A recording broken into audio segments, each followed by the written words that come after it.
Webinar है उसके लिए आगे दिनेश जी को बुलाए और उनका आतिथ्य स्वीकार करें। जी सर।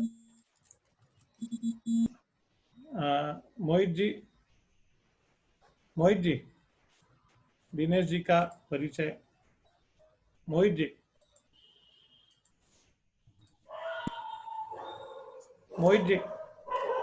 जी सर। दिनेश जी का परिचय आप दोगे? हाँ, श्रीमान सीए चरणजोत सिंह नंदा सर, आप अपने आप में एक विश्व विख्यात पर्सनालिटी हैं।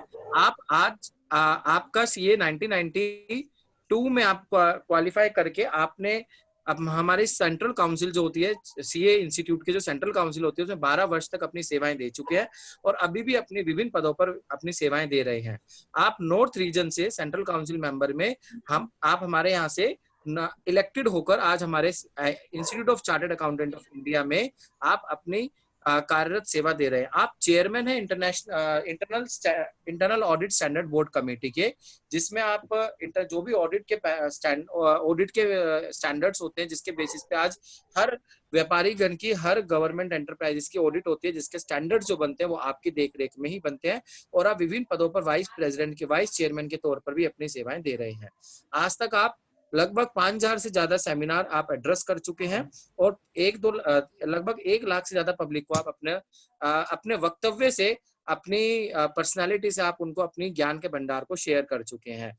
आप सार्क कमेटी, जिसमें पाकिस्तान और नेपाल जो कंट्रीज हैं, इस कमेटी के आप चेयरमैन हैं और आप विभिन्न पदों पर ना सिर्फ भारतीय लेवल पे, अंतर्राष्ट्रीय लेवल पे भी आप अपनी सेवाएं देकर इस देश का, इस इंस्टीट्यूट ऑफ चार्टर्ड अकाउंटेंसी का नाम भी ऊंचा कर रहे हैं। और मैं आशा करता हूं कि आने वाले वक्त में जल्दी ही आप प्रेसिडेंट बनकर इस institute of chartered accountant of India को आप एक नया नाम और नया सोच, नई पहचान देंगे।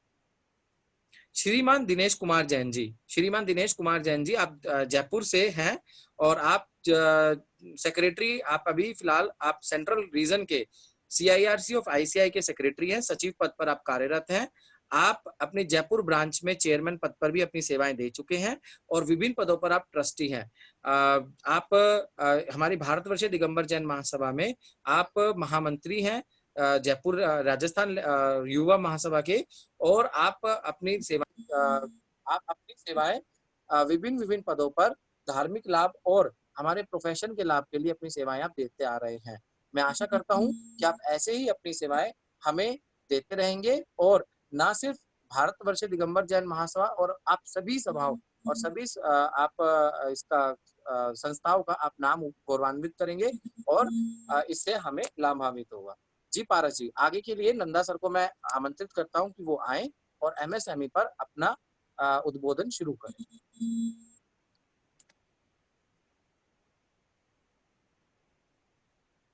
उनसे निवेदन है वो हमें मार्गदर्शन करें। नंदा सर, हाँ, अनम्यूट कीजिए नंदा सर जी। जी बोलिए।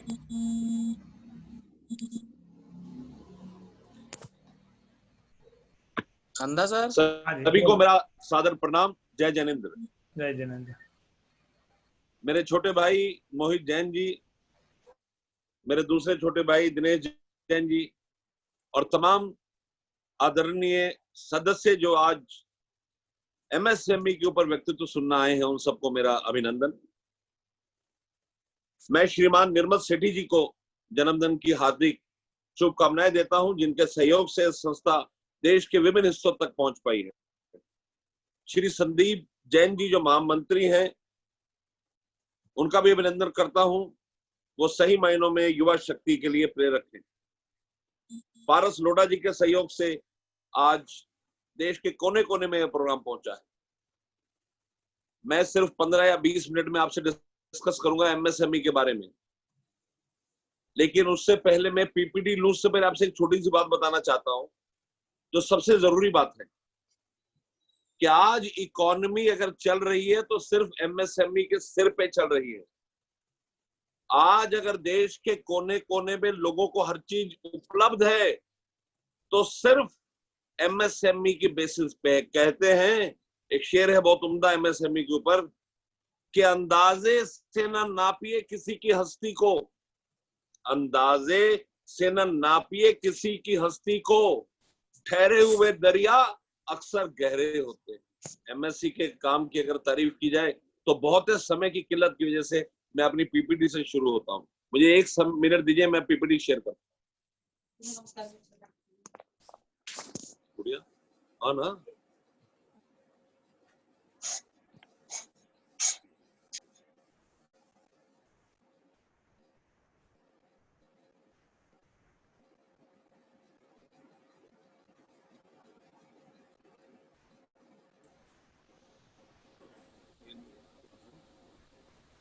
देखिए मैंने अपनी प्रेजेंटेशन को नाम दिया है आत्मनिर्भर भारत स्कीम 2020।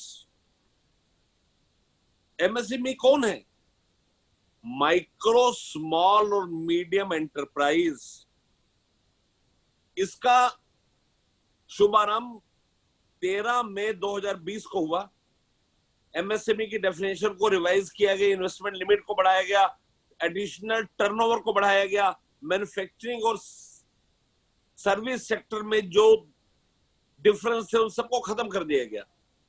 तो क्या कहा उन्होंने कि एमएसएमई क्या डेफिनेशन बेस्ड है, कितनी कैपिटल इन्वेस्टमेंट करते हैं आप प्लांट एंड मशीनरी में, जिसमें लैंड और बिल्डिंग की कीमत नहीं इंक्लूडेड है। मैं दोबारा दोहराता हूं, एमएसएमई देखती है कि कितनी डेफिनेशन में एमएसएमई देखते हैं कि कैपिटल इन्वेस्टमेंट कितनी है। प्लांट एंड मशीनरी को एक्सक्लूड करते हैं क्योंकि लोगों के पास अमूमन प्लांट और लैंड और बिल्डिंग काफी होती है। फाइनेंस मिनिस्टर ने 13/5 को निर्मला सीतारमन जी ने एक टर्नओवर बेस्ड क्लासिफिकेशन की है एमएसएमई की। उस बेसिस के हिसाब से एमएसएमई को कैटेगरी बनेगी, बिजनेस में टर्नओवर और इन्वेस्टमेंट्स कितनी है। देखिए इन्वेस्टमेंट के तौर पे माइक्रो मैन्युफैक्चरिंग एंटरप्राइजेस की इन्वेस्टमेंट 25 लाख से ज्यादा होनी चाहिए, 25 लाख तक होनी चाहिए। स्मॉल एमएसएमई के अंदर वो 5 करोड़ होनी चाहिए, मीडियम एमएसएमई में 5 से 10 करोड़ होनी चाहिए। सर्विस एंटरप्राइज में ये लिमिट 10 लाख, 2 करोड़ और 5 करोड़। कुछ ना होवे, कुछ आप इसमें सबसे इंपॉर्टेंट चीज जो मैं आपकी नजर में डालना चाहता हूं कि लिमिट बढ़ाई है उन्होंने मैन्युफैक्चरिंग और सर्विंग यूनिट की। अब वो कहते हैं कि 50 करोड़ की इन्वेस्टमेंट और 250 करोड़ की टर्नओवर तक आप एमएसएमई में गिनाए जा सकते हैं। ये भी डिसाइड किया गया है कि इसके अंदर हम एक्सपोर्ट की टर्नओवर को नहीं मानेंगे। मैं आपको वैसे सरकार का माइंडसेट बताना चाह रहा हूं कि सरकार ने बड़ी शिद्दत के साथ इस बात को इंक्लूड किया है कि एमएसएमई पूरी हिम्मत और विपरीत परिस्थितियों में भी व्यापार करते हैं। आज आपको मालूम है कोविड आने की वजह से कितनी परेशानियां हो गई। कोविड आने की वजह से काफी दुकानों ने काम करना बंद कर दिया। उसके बावजूद जब मौका मिला इन कठिन परिस्थितियों में भी एमएसएमई का काम हुआ। तो एमएसएमई को क्राइसिस से निकालने के लिए बना गया है। इसका क्या बेनिफिट, आप बेनिफिट सुने एक एक करके। पहला, लोन फॉर बिजनेसेस। एमएसएमई को लोन की जरूरत है, उनको एडिशनल फंडिंग मिलेगी। रेट खाली 9.25% होगा बैंक और एफआईज का। फाइनेंशियल इंस्टीट्यूशन और बैंक 9.25% से ज्यादा नहीं ले सकते और एनबीएफसी 14% से ज्यादा नहीं ले सकते। इसमें कोई प्रोसेसिंग फीस या कोई गारंटी फीस कतई नहीं होगी। सेकंड इंपॉर्टेंट चीज, एमएसएमई का जो इंटायर आउटस्टैंडिंग क्रेडिट है उसका 20% तक का लोन मिलेगा। 4 साल के समय के अंदर का लोन दिया जाएगा और जिसमें 12 महीने का प्रिंसिपल रीपेमेंट पे मोरेटोरियम है। इंटरेस्ट को कैप किया जाएगा और 100% गारंटी देगी बैंक्स और एनबीएफसी को। मैं आपको गारंटी का बेनिफिट बताता हूं। लोग क्यों नहीं जाते एमएसएमई के पास? क्योंकि बैंक और फाइनेंशियल इंस्टीट्यूट डरते हैं कि कहीं पैसा डूब ना जाए। सरकार ने इस टेंशन को सिरे से खत्म कर दिया है। उन्होंने ये कहा है कि 100% क्रेडिट गारंटी मिलेगी। जब बैंकों के पास क्रेडिट अगर 100% की गारंटी है तो कोई भी एमएसएमई को मना नहीं करेगा अगर वो क्वालिफाई करते हैं। एक अच्छी बात और है कि इसमें कोई भी एडिशनल फीस नहीं है, कोई गारंटी फीस नहीं, कोई फ्रेश कोलेटरल नहीं चाहिए। ये अगर री इन्वेस्टमेंट है या री है तो आपको एक्सपोजर पुराना मिलेगा। दूसरी बात, इससे 45 लाख यूनिट अपने काम को दोबारा शुरू कर पाएंगे और एमएसएमई देश के अंदर बहुत जॉब देते हैं, बहुत काम करते हैं। देखिए एमएसएमई जितनी शिद्दत से काम करते हैं, अगर इसको एक शेर की शक्ल में कहा जाए तो कुछ इस तरह है कि तारीफ की चाहत तो नाकाम लोगों की फितरत है, तारीफ की चाहत तो नाकाम लोगों की फितरत है, काबिल लोगों के तो दुश्मन भी कायल होते हैं। जो एमएसएमई का समाज के प्रति योगदान है वो बहुत बड़ा है। इसकी एंड डेट जो बनाई है वो 31 अक्टूबर बनाई है, या 3 लाख रुपए जब तक सैंक्शन हो जाएगी इनमें से जो भी जल्दी होगा उसकी डेट बनाई गई है। और इसमें जो बिजनेस चल रहे हैं उनको बेनिफिट मिलेगा। जो बिजनेस चालू है चाहे वो क्राइसिस में है, परेशानी में है, सबसे अच्छी बात और है कि ट्रेडर्स भी एलिजिबल हैं आत्मनिर्भर भारत पैकेज के अंदर। Union commerce minister, commerce and industry minister जो खुद चार्टर्ड अकाउंटेंट है, पीयूष गोयल साहब, जो रेलवे मिनिस्टर हैं, उन्होंने कहा है कि 3 लाख करोड़ की क्रेडिट फैसिलिटी ट्रेडर्स को भी मिलेगी। उन्होंने कहा है कि मेजॉरिटी ऑफ शॉप्स जो कि एसेंशियल या नॉन एसेंशियल कमोडिटी बेचते हैं, उन्होंने तकलीफ के समय में नेशन वाइड लॉकडाउन के बावजूद दुकानें खोलकर समाज की सेवा की। इसलिए गोयल साहब कहते हैं कि ट्रेडर एलिजिबल हैं इजी लोन लेने का। मैं आपको हल्की सी बात बताता हूं कि आप अपने ऑर्गेनाइजेशन का क्या लोन स्ट्रक्चर है, 2 तरीके से देख सकते हैं। आपको कितनी रिक्वायरमेंट है लोन की, और दूसरा आपका एग्जिस्टिंग लोन महंगा तो नहीं है। दिनेश जैन साहब इसके ऊपर बड़ी विस्तार से बोलेंगे, मैं हल्का सा आपको बताना चाहता हूं कि अगर आपको एग्जिस्टिंग लोन चाहिए तो आप अप्लाई कर सकते हैं। अगर आपका पुराना लोन महंगा है तो उसको भी आप स्वैप कर सकते हैं। इसमें एक अच्छी बात और है, 20,000 करोड़ की स्ट्रेस्ड एमएससी, जो एमएससी परेशानी में है, जिनको इक्विटी की सपोर्ट है, 20,000 करोड़ की सपोर्ट वहां मिलेगी। अगर आपका काम ठीक नहीं चल रहा, अगर आपके पास स्ट्रेस है, आपके पास वो एसेट है जिनकी बाजार में कोई कीमत नहीं है, तो भी आपको 20,000 करोड़ की सब्सिडी सबको मिला के मिलेगी। इससे 2 लाख एमएसएमई को बेनिफिट होगा। और वो एमएससी जो एनपी है, नॉन परफॉर्मिंग एसेट है, जो बैंक्स कहते हैं कि आपके एसेट्स वो नॉन परफॉर्मिंग, आपके लोन पूरी तरह से पेमेंट नहीं कर पा रहे, उनको भी बेनिफिट मिलेगा। क्रेडिट गारंटी स्कीम को 4,000 करोड़ का गवर्नमेंट सपोर्ट देगी। और सबसे इंपॉर्टेंट बात है कि the promoter of MSME will be given debt by banks. Banks promoter को पैसे देंगे और प्रमोटर वो पैसे को इक्विटी में, यूनिट में लगाकर यूनिट को चलाने लायक बनाएंगे, उसको बेल आउट करेंगे। मेरी आप सबसे गुजारिश है, किसी भी चार्टर्ड अकाउंटेंट्स को मिलकर उसके साथ डिस्कस करके एक पूरा बिजनेस प्लान बनाएं। हमें एक बात शिद्दत से समझनी पड़ेगी कि आज के क्राइसिस में अगर तरक्की करनी है बिजनेस में, तो उसके लिए आपको एक प्रॉपर बिजनेस प्लान चाहिए। बिजनेस प्लान के अंदर रिस्क को डिफाइन करें, क्या रिस्क हो सकता है, क्योंकि इतने रिस्क आए थे। किसने सोचा था कि हम सब काम धंधे बंद हो जाएंगे कोविड में, घर से निकलना मुहाल हो जाएगा। इसको फोर्स मजबूरी कहते हैं, जब फोर्स मजबूरी के बाद आप काम ना कर पाए।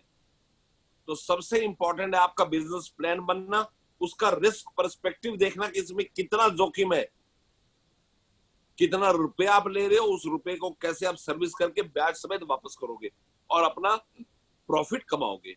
एक फंड ऑफ फंड स्कीम बनी है, उससे 50,000 करोड़ की इन्फ्यूजन है।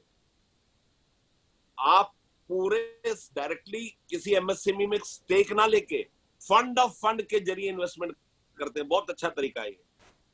अदर इंटरवेंशन क्या है आपको ये बता देता हूं। मार्केटिंग और लिक्विडिटी का इशू है, मार्केट लिंकेज खत्म है, फाइनेंशियल टेक्नोलॉजी आपको इंट्रोड्यूस की जाएगी ताकि आप ढंग से काम करें। गवर्नमेंट ने सेटलमेंट ऑफ ड्यूज देखा है from government and public sector units. MSME अगर गवर्नमेंट को कुछ सप्लाई कर रहा है या गवर्नमेंट का वेंडर है या पब्लिक सेक्टर यूनिट का वेंडर है, तो उनको 45 दिन के अंदर सारे पैसे पे होंगे, चाहे कोई भी कारण हो। अब क्या कहते हैं, प्रोटेक्शन अगेंस्ट डिलेड पेमेंट। अगर 45 दिन से ज्यादा पेमेंट नहीं डिले हो सकती, और अगर होगी, अगर तो तय है, नहीं तय तो 15 दिन की डेट है। अगर पे होगी तो ब्याज देना पड़ेगा, और ब्याज 3 टाइम बैंक रेट जो नोटिफाई किया है रिजर्व बैंक से, उससे ज्यादा होगा। मान लीजिए रिजर्व बैंक का नोटिफाइड रेट 8% है, और मैं एमएसएमई हूं, मुझे अगर पैसे नहीं मिलते तो मुझे 3 गुना पैसे मिले जाएंगे ब्याज के, मुझे 24% पे ब्याज मिलेगा। और इसमें सबसे इंपॉर्टेंट बात क्या है कि जब आप टैक्स ऑडिट रिपोर्ट फाइल करते हैं सीए, तो जो इंटरेस्ट पे किया है उस इंटरेस्ट को बिजनेस का खर्चा नहीं माना जाएगा, उसको अलाउ नहीं किया जाएगा इंटरेस्ट के लिए। ये एक डिटरेंट है, एक परेशानी है, एक तकलीफ दी गई है ताकि एमएसएमई के पैसे कोई ना रोके। दूसरा area, credit link capital subsidy scheme. आप जानते हैं कि आज प्रोफेशन में टेक्नोलॉजी है, हर तरफ टेक्नोलॉजी। अगर आप ध्यान से देखें तो हर तरफ टेक्नोलॉजी है, और टेक्नोलॉजी के साथ क्या है, उस टेक्नोलॉजी ने हमें वो समय दिया है, हमें वो सोच दी है कि हम बिजनेस में ग्रो कर सकते हैं। देखिए, मेरी आप सबसे पुरजोर गुजारिश है कि इस कोविड या इस क्राइसिस में डिप्रेशन का शिकार कतई ना हो। कहते हैं ना कि मालिक के खजाने में रहमतों की कमी नहीं, मालिक के खजाने में रहमतों की कमी नहीं। झांकना खुद की झोली में है कि कहीं कोई सुराख तो नहीं। हमें देखना पड़ेगा कि हमारी सोच में, हमारे विचारों में, हमारे हिम्मत में, हिम्मते मर्द मद्दे खुदा, महावीर, वीर वीर, वीरता बहुत जरूरी है। तो जब आपकी सोच प्रबल है, तब आपको समझ आएगा कि नई टेक्नोलॉजी लाने से कितना बेनिफिट मिलेगा। तो उस टेक्नोलॉजी के लिए भी कैपिटल सब्सिडी मिलेगा। आप अपने बिजनेस को अपग्रेड करें और बेटर मींस बनाएं। तीसरा, इंक्यूबेशन। अगर आपके पास कोई आइडिया है, नॉर्मली आइडिया लेके आप किसी प्राइवेट इक्विटी के पास जाते थे, आज आपको 75 से 80% आपका कॉस्ट गवर्नमेंट फाइनेंस करेगी। ये स्कीम नए आइडियाज, डिजाइन, प्रोडक्ट्स, आपके पास नया आइडिया है। आज हम बिल्कुल चाइना के साथ व्यापार बंद कर रहे हैं। आपको मालूम है ये क्यों हुआ? चाइना ने कोविड में आने के बाद, जो चाइना के अंदर जो कंपनीज चाइना में काम करती थी, अमेरिकन कंपनी, उनका नेस्डैक में बहुत बड़ी बुरी तरह गिर गया। तो चाइना ने क्या किया, चाइना ने वो कंपनी खरीद ली। अगर किसी कंपनी के शेयर बाजार में लिस्टेड हैं और 50% से ज्यादा कोई खरीद ले, तो कंपनी उसकी होगी कि कोई कंट्रोलिंग इंटरेस्ट उसका हो गया। तो चाइना ने आगे बढ़कर जिन रेटों, क्योंकि चाइना में, वुहान में, जहां पर के बुरी तरह कोविड आया था, उनके रेट जहां गिरे शेयरों के, चाइना ने खुद ही अपने वजह से गिरे हुए शेयरों को खरीदकर उन कंपनियों के ऊपर मलकाना हाथ जमा लिया।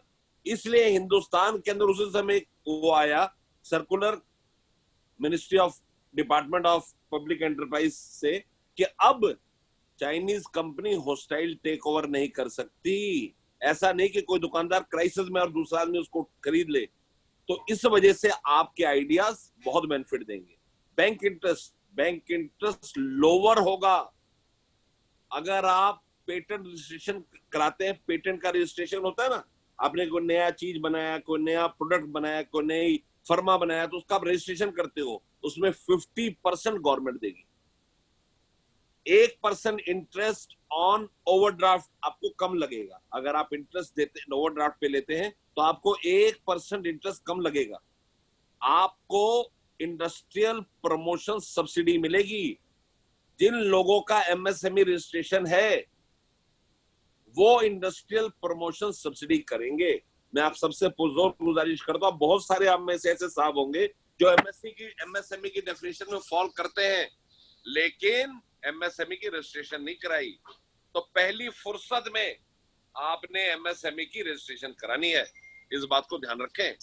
कंसेशन इन इलेक्ट्रिसिटी बिल, अगर आपने एमएसएमई की सर्टिफिकेशन लिया है तो आप एप्लीकेशन डाल सकते हैं इलेक्ट्रिक डिपार्टमेंट को अपने रजिस्ट्रेशन सर्टिफिकेट के साथ, और आप एलिजिबल होंगे कंसेशन लेने का इलेक्ट्रिसिटी बिल पर। ISO सर्टिफिकेशन आप पूरे दुनिया के अंदर आप चाहते हैं आपकी प्रोडक्ट पहुंचे, उसका आपको MSc ISO सर्टिफिकेशन लेना पड़ता है क्वालिटी का। अगर आप वो लेते हैं तो आपकी रीइंबर्समेंट आपको मिल जाएगी पूरी की।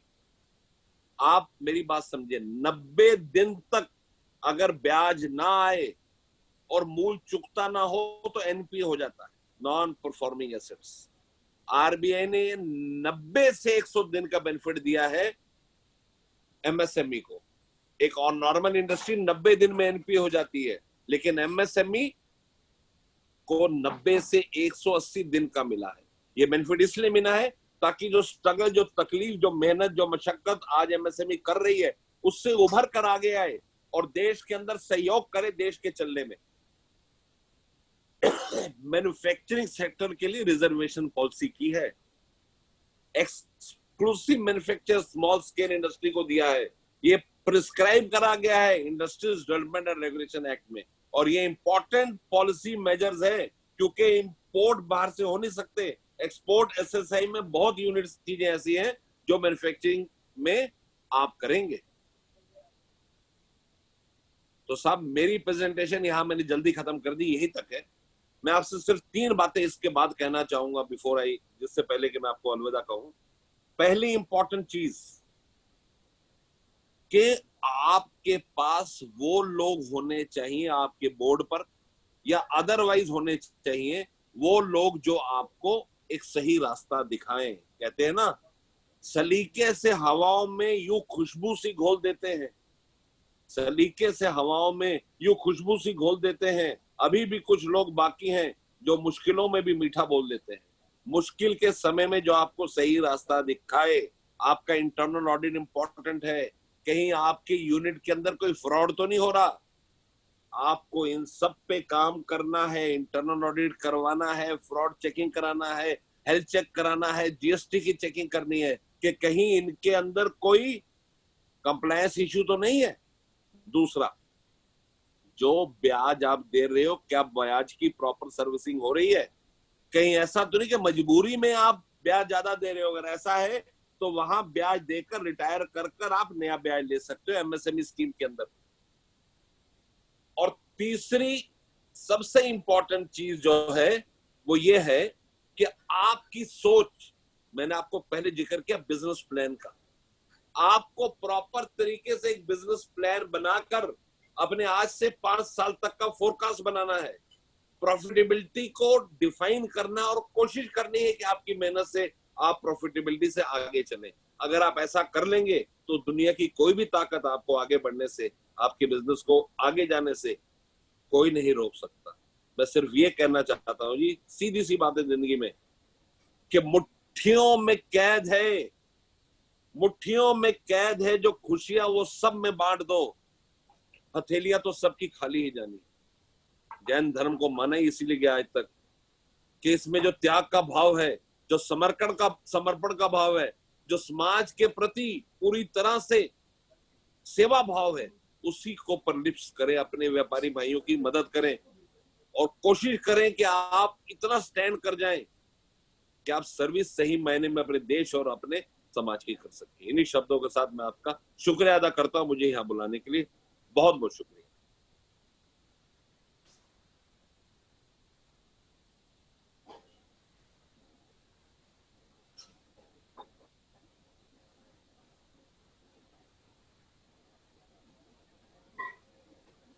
अगर आपके कोई प्रश्न है तो मैं ले सकता हूं जी। आपके कोई भी प्रश्न हो मैं ले सकता हूं। इंदु जी, आप उनसे बात कर लीजिए। वर्धमान जी पांडे, आप कुछ सवाल पूछना चाहते हैं? वर्धमान जी पांडे। हाँ, नमस्कार। मैं विशाल। नमस्कार वर्धमान जी। मेरा ये प्रश्न है कि ऑटोमोबाइल डीलर्स को MSME में क्यों नहीं लिया जा रहा है? हाँ। मेरी बात समझे, इसके लिए आपको ना एक स्टडी करनी पड़ेगी। वो स्टडी ये कहती है, जब उन्होंने बाकी ट्रेडर्स को अलाउ कर दिया तो आपको स्टडी में चेक करना पड़ेगा। इसको हेल्थ स्टडी करते हैं। आप किसी भी जानकार से, किसी चार्टर्ड अकाउंटेंट से मिलकर एक बार हेल्थ स्टडी कराएं कि आपका बिजनेस प्रपोजिशन क्या है, आप क्या करते हैं और कैसे एमएसएमई की डेफिनेशन में आते हैं। Hello okay. वर्धमान जी, आपको मैं छोटी सी बात बता रहा हूं, आप कहा सुनी पे मत जाएं। अगर आप इसमें प्रॉपर बेनिफिट करेंगे, प्रॉपर एनालिसिस करेंगे, तो आपको समझ आएगा कि एमएसएमई में कैसे आप इन्वॉल्व हो सकते हैं।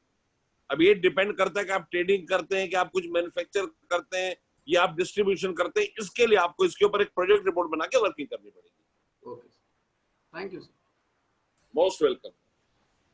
अगला प्रश्न है ललित जी अजमेरा जी। जय जिनेंद्र। जय जिनेंद्र। क्या एमएसएमई के लिए की गई ये घोषणाएं केवल पुरानी इकाइयों को ही फ्यूल देने के लिए है या नई इकाई भी इसका लाभ ले सकेगी? देखिए साहब, इसमें दूसरा प्रश्न, धार्मिक अल्पसंख्यक के लिए भी इन घोषणाओं में कोई विशेष प्रावधान रखा गया है? क्या दोबारा बताइए, क्या दूसरा प्रश्न क्या आपका? धार्मिक अल्पसंख्यकों के लिए भी इस घोषणा में कोई विशेष रियायत का प्रावधान भी रखा गया है क्या? देखिए, धार्मिक अल्पसंख्यकों के लिए इसमें कुछ नहीं है, लेकिन ये डिस्कशन चल रहा है कि न्यू एंटिटी किसको कहते हैं। आप मर्जर कर रहे हैं, आप एक्विजिशन कर रहे हैं, आप कैसे उस एंटिटी का जन्म हुआ, उसके जो एक्ट में लिखा हुआ है उसमें लिखा हुआ है कि नई एंटिटी को हम नहीं देंगे। लेकिन मान लीजिए मैं और आप दोनों बिजनेस कर रहे हैं, आज हम दोनों अलग हो जाते हैं, तो क्या वो नई एंटिटी होगी? अगर मैंने किसी बिजनेस को टेक ओवर कर लिया, या हम 3 लोग मिलके एक जगह काम करना चाहते हैं, मैं, दिनेश जी और मोहित जी एक जगह काम करना चाहते हैं, हमारा नया नाम होगा, क्या वो नई एंटिटी होगी?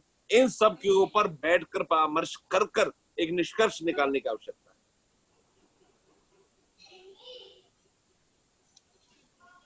और बताएं साहब।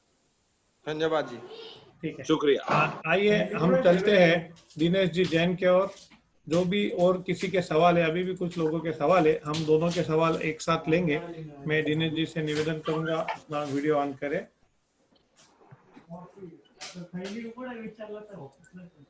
अभी को मेरा जय जिनेंद्र। हाँ जी, जय जिनेंद्र जी। CS नंदा जी, मेरे बड़े भाई गार्जियन, CCM ICI श्रीमान निर्मल सेठी जी, देख साहब आपको जन्मदिन की हार्दिक शुभकामनाएं। पारस गुवाड़िया जी और बाकी सभी पदाधिकारी, सबका नाम अभी नहीं लेंगे, सबका नाम फिर बाद में ले लेंगे। अभी जिस उद्देश्य के लिए बैठे हुए हैं, पहले उस उद्देश्य को पूरा करते हैं। नंदा साहब ने बहुत अच्छे से क्लियर कर दिया कि MSME में आने के क्या बेनिफिट है, और MSME इस पर्टिकुलर, हम इंडिया की बात कर रहे हैं, इस देश की अर्थव्यवस्था की रीढ़ की हड्डी है। अब मैं सीधा आ रहा हूँ, जो हमको मिले हैं बेनिफिट्स MSME होने के, ध्यान से सुनिएगा, बहुत इंपॉर्टेंट है। ये ज्ञान की कहानी नहीं है, ये सीधे आपके मतलब की कहानी है। और अगर हम में से 10-20 के मतलब दे गया तो ये मतलब बहुत बड़ा देखे जाएगा, क्योंकि यहाँ पर बैंकर्स बेसिकली हम लोगों का एक्सपीरियंस है, काम यही करते हैं। तो ऐसा कोई बैंक नहीं जिसकी पॉलिसी मेरे यहाँ फीड नहीं हो। तो सारे बैंकों की पॉलिसी का मुझे आइडिया है 100%, वो मुझे लर्न भी आप ये बोल सकते हैं। तो उन्हीं को देखते हुए मैं सब कुछ बोलूँगा, और शायद ऐसा कोई क्वेश्चन नहीं हो सकता नंदा सर के लिए MSME रिलेटेड और मेरे लिए फाइनेंस से रिलेटेड जिसका हमारे पास जवाब ना हो। मिला के जो गवर्नमेंट ने जो पैकेज अनाउंस किया था 20 लाख करोड़ का, उसमें से 4,70,000 करोड़ रुपए, आई रिपीट 4,70,000 करोड़ रुपए ऐसे हैं जो बैंकों को देने हैं लोन। इस 4,70,000 करोड़ में से 3 लाख करोड़ रुपया स्पेसिफिकली इमरजेंसी क्रेडिट लाइन आई है only for MSME। 3 lakh crore रुपया ओनली फॉर MSME और 20,000 करोड़ रुपया फॉर स्ट्रेस्ड MSME। दोनों में एक डिफरेंस है।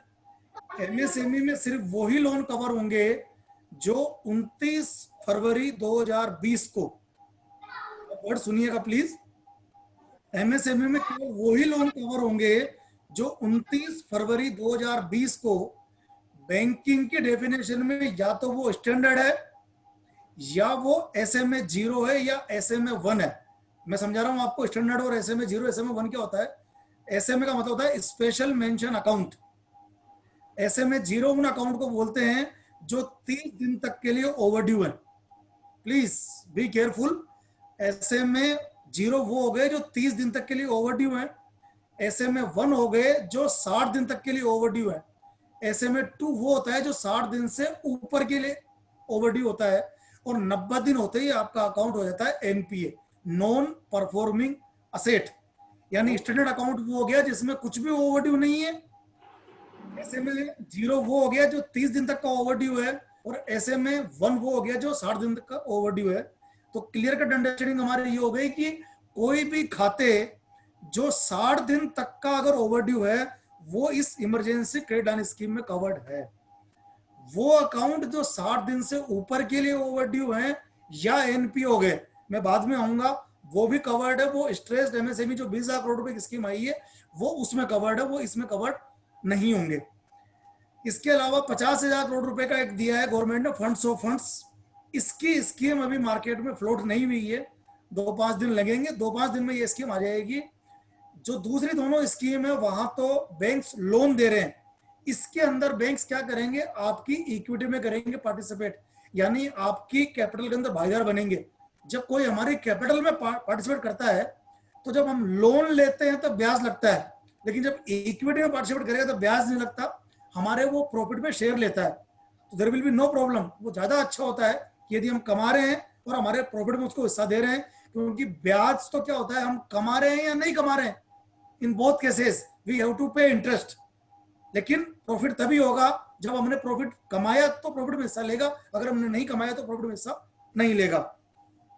इसके अलावा 30,000 करोड़ रुपए एक एनबीएफसी के लिए है, हो सकता है हमें से कोई ऐसा नहीं है जो एनबीएफसी रन कर रहा हो। 45,000 करोड़ रुपए भी एक एनबीएफसी के लिए है, और 25,000 करोड़ रुपए बिल्डर्स के लिए। यूं तो स्कीम दिसंबर 19 की है, लेकिन वो वर्किंग में अभी आई है, एक बोलते हैं स्वामी फंड, इसको भी मैं बाद में क्लियर करूंगा। सबसे पहले हम आते हैं हमारे 3 लाख करोड़ रुपए की जो स्कीम गवर्नमेंट ने दी है, इसका नाम भी यही है, guaranteed emergency credit line scheme. यानी यहां पर जो गारंटी दी है वो यहां पर गारंटी दी है गवर्नमेंट ने। किसको गारंटी दी है, बैंकों को, हमको नहीं दी है, गारंटी दी है गवर्नमेंट ने बैंकों को, कि यदि ये अकाउंट कल को नहीं, ये जो पर्टिकुलर हम लोन दे रहे हैं अगर ये डिफॉल्ट होता है तो इसके लिए गवर्नमेंट जिम्मेदार है और गवर्नमेंट बैंकों को पे करेगी, नंबर 1। नंबर 2, ये जो पर्टिकुलर स्कीम के अंदर लोन है वो आप समझिए कैसे कैलकुलेट होगा। 29 फरवरी 2020, ये डेट बहुत इंपॉर्टेंट है इस स्कीम के लिए। 29 फरवरी 2020 को आपकी जो आउटस्टैंडिंग थी सारे बैंकों से, सारी एनबीएफसी से और सारे फाइनेंशियल इंस्टीट्यूट से मिला के, उसका 20% से ऊपर ये लोग लोन नहीं देंगे। आई रिपीट, 29 फरवरी 2020 को सारे बैंक, सारी एनबीएफसी और सारे फाइनेंशियल इंस्टीट्यूशन से मिला के जो आपकी आउटस्टैंडिंग थी ये लोन दे सकते हैं उसका 20% तक। यानी यदि आपने लोन ले रखा है किसी व्यापारी से या मिलने वाले से, रिश्तेदार से, वो इसका पार्ट नहीं है। इसका पार्ट 3 लोग हो गए, एनबीएफसी, बैंक और फाइनेंशियल इंस्टीट्यूशन। अब ये लोन कितना देंगे, इनकी कंडीशन, 2 कंडीशन है इसके अंदर आने के लिए। एक तो ये कि आपकी 29 फरवरी 2020 को total outstanding, I repeat, sanction नहीं है ये आउटस्टैंडिंग, 29 फरवरी 2020 को आपका टोटल आउटस्टैंडिंग 25 करोड़ से ऊपर नहीं होना चाहिए। अब वापस दोबारा बोल रहा हूं मैं, ये जो 25 करोड़ की आउटस्टैंडिंग है ये है आपकी एमएसएमई यूनिट के लिए। प्लीज बी केयरफुल, यदि आपने कोई इंडिविजुअल कैपेसिटी में लोन लिया हुआ है, चाहे वो हाउसिंग लोन हो, चाहे वो पीएल हो, चाहे कुछ भी हो, अगर आपने इंडिविजुअल कैपेसिटी में लोन लिया हुआ है तो वो इस 25 करोड़ में शामिल नहीं होगा। कई बार बैंकर्स यहाँ उसको बदमाशी मान ले या होशियारी मान ले, यदि आपने वो ले लिया, बोलते भैया तो इसके स्कीम से बाहर हो गया। यदि आपने पर्सनल कैपेसिटी में लोन लिया हुआ है वो इस 25 करोड़ का पार्ट नहीं है, तो टोटल मिला के हम 25 करोड़ का 20% यानी 5 करोड़ तक का लोन लेने के लिए एलिजिबल हैं। इसकी दूसरी बड़ी कंडीशन है कि फाइनेंशियल ईयर 2019 और 20, फाइनेंशियल ईयर 2019-20 का आपका जो टोटल टर्नओवर है वो 100 करोड़ से ऊपर नहीं होना चाहिए। अब जो टर्नओवर डिसाइड कैसे होगा, इसके लिए वो लोग आपसे ऑडिट रिपोर्ट नहीं मांग सकते हैं, सिर्फ आपकी डिक्लेरेशन, सिर्फ आपकी अंडरटेकिंग के बिहाफ पे वो ये मान लेंगे कि आपका टर्नओवर 100 करोड़ से ऊपर नहीं जा रहा है।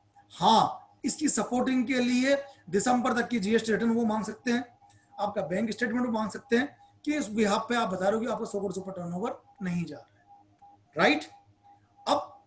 अब इसमें अच्छी चीज क्या हो रही है कि ये जो 20 करोड़ रुपए का जो बताया मैंने, जो 25 करोड़ की टोटल आउटस्टैंडिंग बताई मैंने आपको, इसके अंदर ऑफ बैलेंस शीट आइटम, यानी अगर आपकी कोई बैंक गारंटी है या आपने अगर कोई एलसी ले रखी है, वो भी इसका पार्ट नहीं होगी। बिना बैंक गारंटी और बिना एलसी के जो आपकी फंड बेस लिमिट है, सिर्फ फंड बेस लिमिट ही इस 25 करोड़ के अंदर काउंट होगी। 25 करोड़ के अंदर non fund base limit count नहीं होगी। ठीक है साहब, क्लियर बिल्कुल ही है। दोबारा बोल रहा हूं, 29 फरवरी 2020 टोटल आपके आउटस्टैंडिंग 25 करोड़ से ऊपर नहीं होनी चाहिए और आपका टर्नओवर 100 करोड़ से ऊपर नहीं होना चाहिए। अब हो सकता है आपने लोन ले रखा हुआ 5, 6 या 7 अलग अलग बैंकों से, ये ऑप्शन आपके पास अवेलेबल है कि आप चाहो तो उन 5 से अलग अलग 5 या 6 या 8 जितने बैंक है उन सबसे आप अलग अलग 20% अवेल कर लो। आप चाहो तो वो सारा अवेलमेंट एक ही बैंक से कर सकते हो, सब्जेक्ट टू दैट कि आपको बाकी बैंकों से एनओसी लानी पड़ेगी। यदि आप हर बैंक से अलग अलग मांगते हो, आपको एनओसी की रिक्वायरमेंट नहीं है, लेकिन अगर आपको एक ही बैंक से पूरा 20% चाहिए तो फिर आपको बाकी बैंकों की एनओसी लानी पड़ेगी। अब एक और चीज, खास बात, ये इंपॉर्टेंट चीज, अगर हम लोग यहाँ बैठे हुए हैं, ये 3 लाख करोड़ रुपए अवेलेबल कब तक है? जब तक या कि 3 लाख करोड़ खत्म नहीं हो जाता या 31 अक्टूबर 2020 जो पहले हो जाए। मैं आपको फिगर अपडेट कर दूं, अब तक जो फिगर आया है मोटा मोटी 1.5 लाख करोड़ रुपए का सैंक्शन हो चुका है। आउट ऑफ 3 लाख करोड़ 1.5 लाख करोड़ का सैंक्शन हो चुका है, सिर्फ 1.5 लाख करोड़ रुपए बचा हुआ है। तो 1.5 लाख करोड़ या 31 अक्टूबर 2020 जो पहले आएगी उससे पहले ये स्कीम खत्म हो जाएगी। सर आपको ऑलरेडी बोल चुके हैं, नंदा सर, ट्रेडर इसका पार्ट है। यदि आपको बैंकर मना करता है कि ट्रेडर इसका पार्ट नहीं है, उसको बोलो कि भैया राइटिंग में दे, और राइटिंग में वो किसी भी कीमत पे नहीं देगा, उससे पहले वो बोल देगा भैया ले जा तू। तो एक और इस स्कीम की खास बात है, प्रधानमंत्री मुद्रा योजना में जो भी लोन है वो भी इसके पार्ट है। इवन कुछ बैंकर होम लोन वालों को भी 20% दे रहे हैं, कुछ बैंकर जिन्होंने पीएल लिया हुआ है उनको भी 20% दे रहे हैं। अब बार बार सवाल ये उठता है हमारे पास में कि वो लोन दे रहे हैं तो हम इतने एक्साइटेड क्यों हैं? एक सवाल उठ रहा है ना, थोड़ी को फ्री बांट रहे हैं हमको, वो हमको लोन दे रहे हैं, फ्री नहीं बांट रहे, फिर में हम एक्साइटेड क्यों हैं? एक्साइटेड इसलिए है साहब, इस लोन की रेट ऑफ इंटरेस्ट बहुत कम है। इसकी रेट ऑफ इंटरेस्ट घूम रही है सारे बैंकों में बिटवीन 7 to 8%। मैं बात कर रहा हूँ नेशनलाइज्ड बैंकों की, पीएसयू की, जो पब्लिक सेक्टर अंडरटेकिंग से जो नेशनलाइज्ड बैंक है वहां पर रेट घूम रही है 7 से 8% के बीच में। जो प्राइवेट बैंक है वहां पर रेट आ रही है 8 से 9% के बीच में। जो एनबीएफसीज है उनको राइट दिया हुआ है 14% तक लेने का। अब आप यकीन करना, जो आपका पुराना लोन चल रहा होगा वो भी आपका 7 से 8% पे नहीं होगा, किसी भी कीमत पर उसकी रेट भी ज्यादा होगी। आप क्या करें, मेरी सिंसियर आपसे राय है, आप क्या करें, इस लिमिट को सैंक्शन करवा के रख लें। सैंक्शन करवाने का फायदा क्या होगा? सबसे पहले इस लिमिट की एक खास बात और है, no processing fees, no prepayment charges. अब जिसकी हमारी प्रोसेसिंग फीस भी नहीं लग रही और प्रीपेमेंट चार्ज भी नहीं लग रहा, उसको सैंक्शन करवा के रखने में क्या फायदा है? इवन आप इसको सैंक्शन करवा के डिसबर्स करके जो आपके हायर रेट के जो इंटरेस्ट के जो लोन है उसका रीपेमेंट करने में इसको काम में ले लो। दुनिया बोल रही है कोविड के टाइम अगर कमाई नहीं हो रही है, अगर आपने खर्चे कम कर दिए तो वो भी कमाई से बड़ा नहीं है। इस टाइम तो जो अगर हमारी कॉस्टिंग में कम कर देते हैं तो खर्चों में कटौती करना भी अपने आप में बड़ी कमाई है। अगर आपका कोई लोन चल रहा है 17-18% के ऊपर, 15% पे, 16% पे, इस लोन को लेके उसका रिपेमेंट कर दीजिए। इसका जो रिपेमेंट पीरियड है वो दिया है गवर्नमेंट ने 4 साल का। पहला साल मोरेटोरियम है, आपको सिर्फ इंटरेस्ट पेमेंट करना है।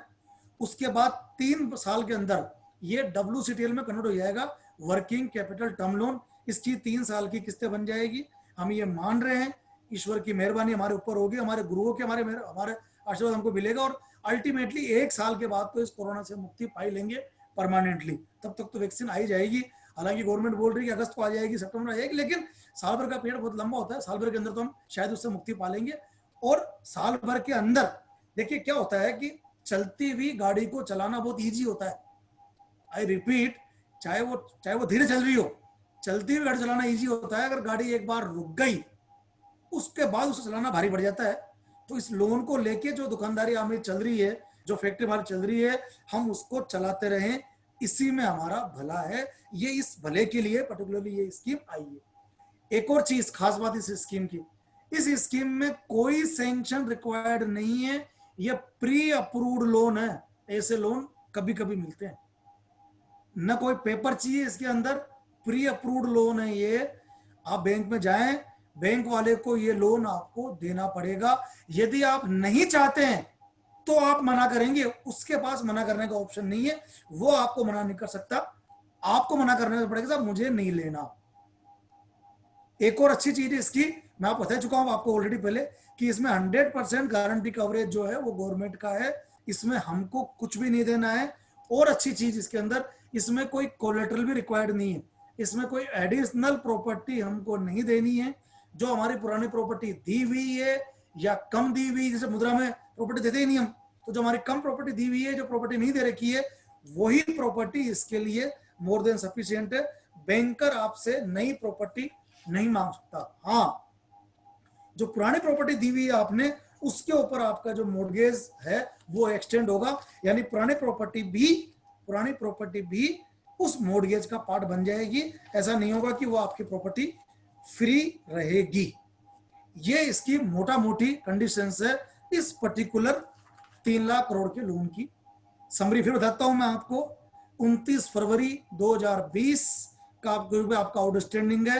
ये 25 करोड़ से ऊपर नहीं होना चाहिए। आपका टर्नओवर 100 करोड़ से ऊपर नहीं होना चाहिए।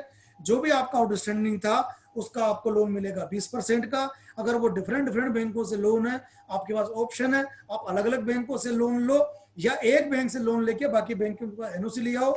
इसमें कोई प्रोसेसिंग फीस नहीं है, इसमें कोई प्रीपेमेंट चार्जेस नहीं है, इसमें कोई पेनल्टी नहीं है। और इंडिविजुअल इसके लिए लायबल, इसके लिए एलिजिबल नहीं है। सिर्फ जो एमएसएमई यूनिट है, इंक्लूडिंग हमारी जो ट्रेडिंग यूनिट, वो भी इंक्लूड है। हाँ, एक चीज आपको मैं इंपोर्टेंट बता दूं, मैं शायद नंदा साहब भी, मुझे नहीं पता कि अभी ये चीज निकल के नहीं आई है। 1 जुलाई से एमएसएमई की नई डेफिनेशन लागू हो चुकी है, लेकिन अब तक बैंकों के पास ये इंस्ट्रक्शन नहीं आए हैं कि वो जो 29 फरवरी की जो एमएसएमई को इनको मान रहे हैं वो नई डेफिनेशन से मानेंगे या नहीं मानेंगे। अब तक जो बैंक कर रहे हैं वो पुरानी जो डेफिनेशन है उससे ही मान रहे हैं, लेकिन जल्दी मुझे उम्मीद है विद इन 1, 2, 3, 4 डेज ये इंस्ट्रक्शन आ जाएंगे कि जो नई डेफिनेशन है उसके अकॉर्डिंग एमएसएमई को माना जाए और उसके अकॉर्डिंग लोन दिया जाए। साथ साथ एक अपडेट और दे दूं मैं आपको, अगर आपको मालूम हो, जो एक होती है हमारे सीजीटीएमएससी स्कीम, जिसके अंदर 2 करोड़ तक के लोन बिना कोलेटरल के दिए जाते हैं।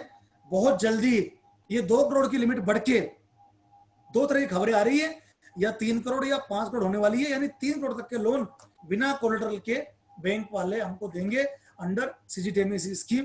हालांकि इसमें कुछ इंश्योरेंस का पेमेंट लगता है, कुछ इसके अंदर पीएपी लगती है, लेकिन फिर भी यदि हमारे पास कोलेटरल नहीं और कोलेटरल फ्री लोन मिल जाता है, इससे बढ़िया फैसिलिटी हमारे लिए नहीं हो सकती है।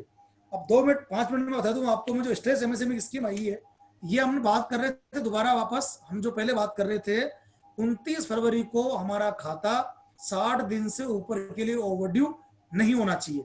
अब मैं बात कर रहा हूं उन एमएसएमई की जिनका खाता 29 फरवरी 2020 को या तो एनपीए हो चुका था या 60 दिन से ऊपर का ओवरड्यू था। ध्यान से सुनिए, इसकी जो कंडीशन है, कंडीशन ये है सबसे पहली कि 31 मार्च 18 को, याद रखिएगा 31 मार्च 18 को वो आपका खाता स्टैंडर्ड होना चाहिए। यानी कि आपका खाता जो एनपीए हुआ है या तो फाइनेंशियल ईयर 18-19 में हुआ है या 19-20 में हुआ है, वो लोग इसके लिए एलिजिबल हैं इस स्ट्रेस्ड एमएसएमई स्कीम में आने के लिए। अब इसमें लोन कितना मिलेगा? इसमें लोन मिलेगा जितना आपका कैपिटल इन्वेस्टमेंट है, जितना आपका कैपिटल इन्वेस्टमेंट है उसका 15% या 75 लाख, जो दोनों में से कम हो। जितना आपका आउटस्टैंडिंग, जितना आपका कैपिटल इन्वेस्टमेंट है उसका 15% या 75 लाख, जो दोनों में से कम हो, उस तक आपको बैंक हेल्प करेंगे बाय वे ऑफ लोन, उन एमएसएमई के लिए जो बंद हो चुकी है एनपीए होने की वजह से, या 29 फरवरी को वो 60 दिन से उनका ज्यादा ओवरड्यू था, ये उन लोगों के लिए आई है। इसमें रेट ऑफ इंटरेस्ट की स्थिति क्लियर नहीं करी इन्होंने, अलाउ सब है इसके अंदर भी, लेकिन रेट ऑफ इंटरेस्ट इसमें लिखा हुआ है इसके अंदर कि जैसा भी बैंक डिसाइड करेगा, बैंक आर फ्री, इसमें लिखा हुआ है कि यूनिट की कंडीशन देखते हुए बैंक फ्री है ये डिसाइड करने की रेट ऑफ इंटरेस्ट क्या होगी। इसका जो टेन्योर है, टेन्योर अच्छा दिया हुआ है, जो लोन का पीरियड होगा वो लोन का पीरियड इन्होंने दिया है 10 साल का। 10 साल का पीरियड अच्छा होता है, जो यूनिट खत्म हो चुकी है, अगर वो 10 साल में भी रिवाइव नहीं होगी तो फिर तो कुछ हमारे पास में कोई इलाज है ही नहीं। तो ये दोनों स्कीम बहुत शानदार स्कीम है गवर्नमेंट की, बाय वे ऑफ लोन। मैं फिर रिपीट कर रहा हूं, ये सब्सिडी नहीं है, ये हमको लोन मिल रहा है जिससे कि हम अपने आप को खड़ा कर सकें। और इस कोविड के अंदर जो सबसे इंपॉर्टेंट चीज है, वो सबसे इंपॉर्टेंट चीज हमारी पॉजिटिविटी है। जो इम्यूनिटी बूस्ट हो रही है वो इम्यूनिटी बूस्ट हमारी पॉजिटिविटी से होगी। चाहे आप कितना ही काढ़ा पी लें, चाहे कितनी जॉगिंग कर लें, कितना योगा कर लें, अगर हमारे अंदर पॉजिटिविटी नहीं है तो वो काढ़ा या वो योगा, वो जॉगिंग हमारे लगेगी नहीं। और जैसे नंदा जी बोलते हैं, 4 लाइन हमेशा मैं भी रिपीट करता हूं, मेरा जीवन चलता है इससे, ये कि यूं तन्हा बैठ कर ना देख, यूं तन्हा बैठ कर ना देख, हाथों की लकीर अपनी, उठ बांध कमर और लिख दे खुद तकदीर अपनी। सब कुछ हमारे हाथ के अंदर, सब कुछ हमारे हाथ के अंदर है। ऊपर वाले ने भी इन हाथों की लकीर से पहले हमको उंगलियां दी है ताकि हम मेहनत कर सके। और वैसे भी जैनी लोग तो मेहनत, मतलब हमारे पास तो दोनों है, हमारा सौभाग्य है कि हम जैन कुल में पैदा हुए हैं। और इंडस्ट्री में हमारी क्या पोजीशन है ये हम सबको मालूम है कि इस हम लोग संख्या में बहुत कम है, और इंडस्ट्री के अंदर जो हमारा जो पोर्शन है वो काफी अच्छा पोर्शन है, उसको डिफाइन करने की रिक्वायरमेंट नहीं है। ये मोटा मोटी मैंने आपको स्कीम बता दी इसके अंदर। इसके अलावा हर स्टेट की, अब आप लोग अलग अलग स्टेट से बिलोंग करते हैं इसलिए मैं किसी स्टेट की पॉलिसी यहाँ डिटेल में आपसे शेयर नहीं करूंगा। राजस्थान की अलग है, महाराष्ट्र की अलग है, गुजरात की अलग है, हर स्टेट की कहीं ना कहीं पर भी लघु उद्योग प्रोत्साहन योजना आई हुई है। आप अपने अपने स्टेट की लघु उद्योग प्रोत्साहन योजना को स्टडी करिए। इवन राजस्थान के अंदर मैं आपको डिफाइन कर दूं सर, पर्टिकुलर मैं राजस्थान में जयपुर से बिलोंग करता हूं मैं, राजस्थान में भी एक स्कीम आई है, उसके अंदर गवर्नमेंट, आप बिलीव नहीं कर पाओगे साहब, अगर इतना बड़ा अगर किसी को सब्सिडी मिल जाए तो जाने क्या हो जाए। गवर्नमेंट 10 करोड़ तक के लोन के लिए, मतलब 3 अलग अलग उन्होंने कैटेगरी फिक्स करी है।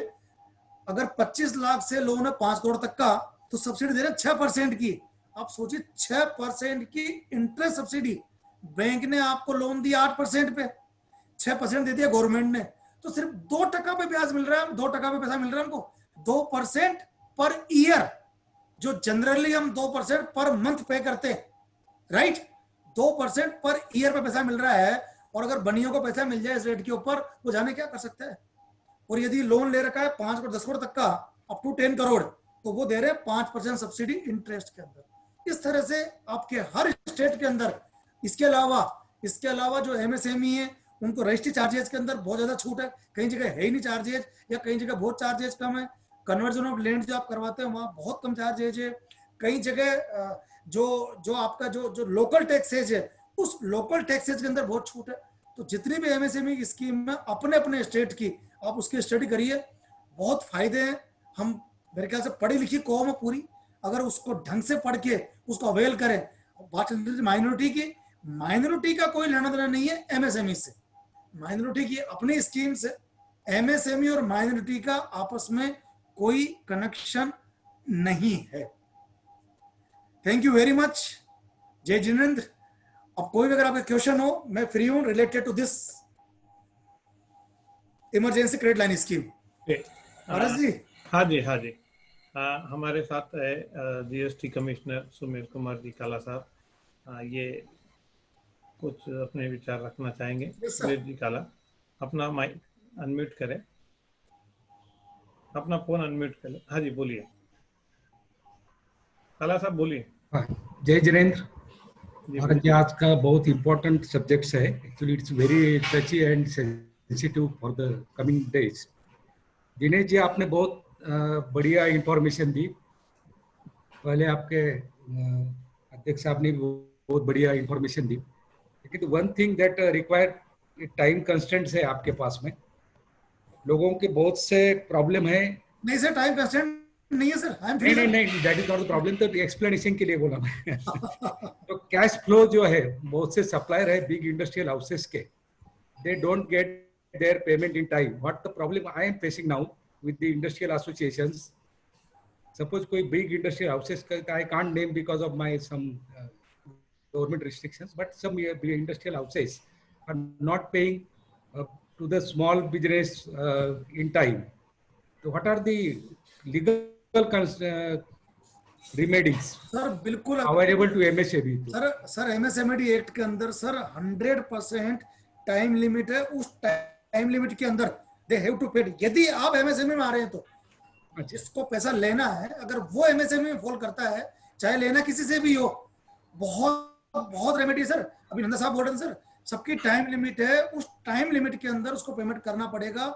ये रेस्ट्रिक्शन गवर्नमेंट की है। यदि वो पेमेंट नहीं करेगा तो उसको जो इंटरेस्ट रेट का पेमेंट करना है वो बहुत हायर रेट पे है सर। लेकिन सवाल सिर्फ यही है कि हमको वो पता होना चाहिए कि ये रेमेडी हमारे लिए अवेलेबल है। नंदा सर आप हैं क्या?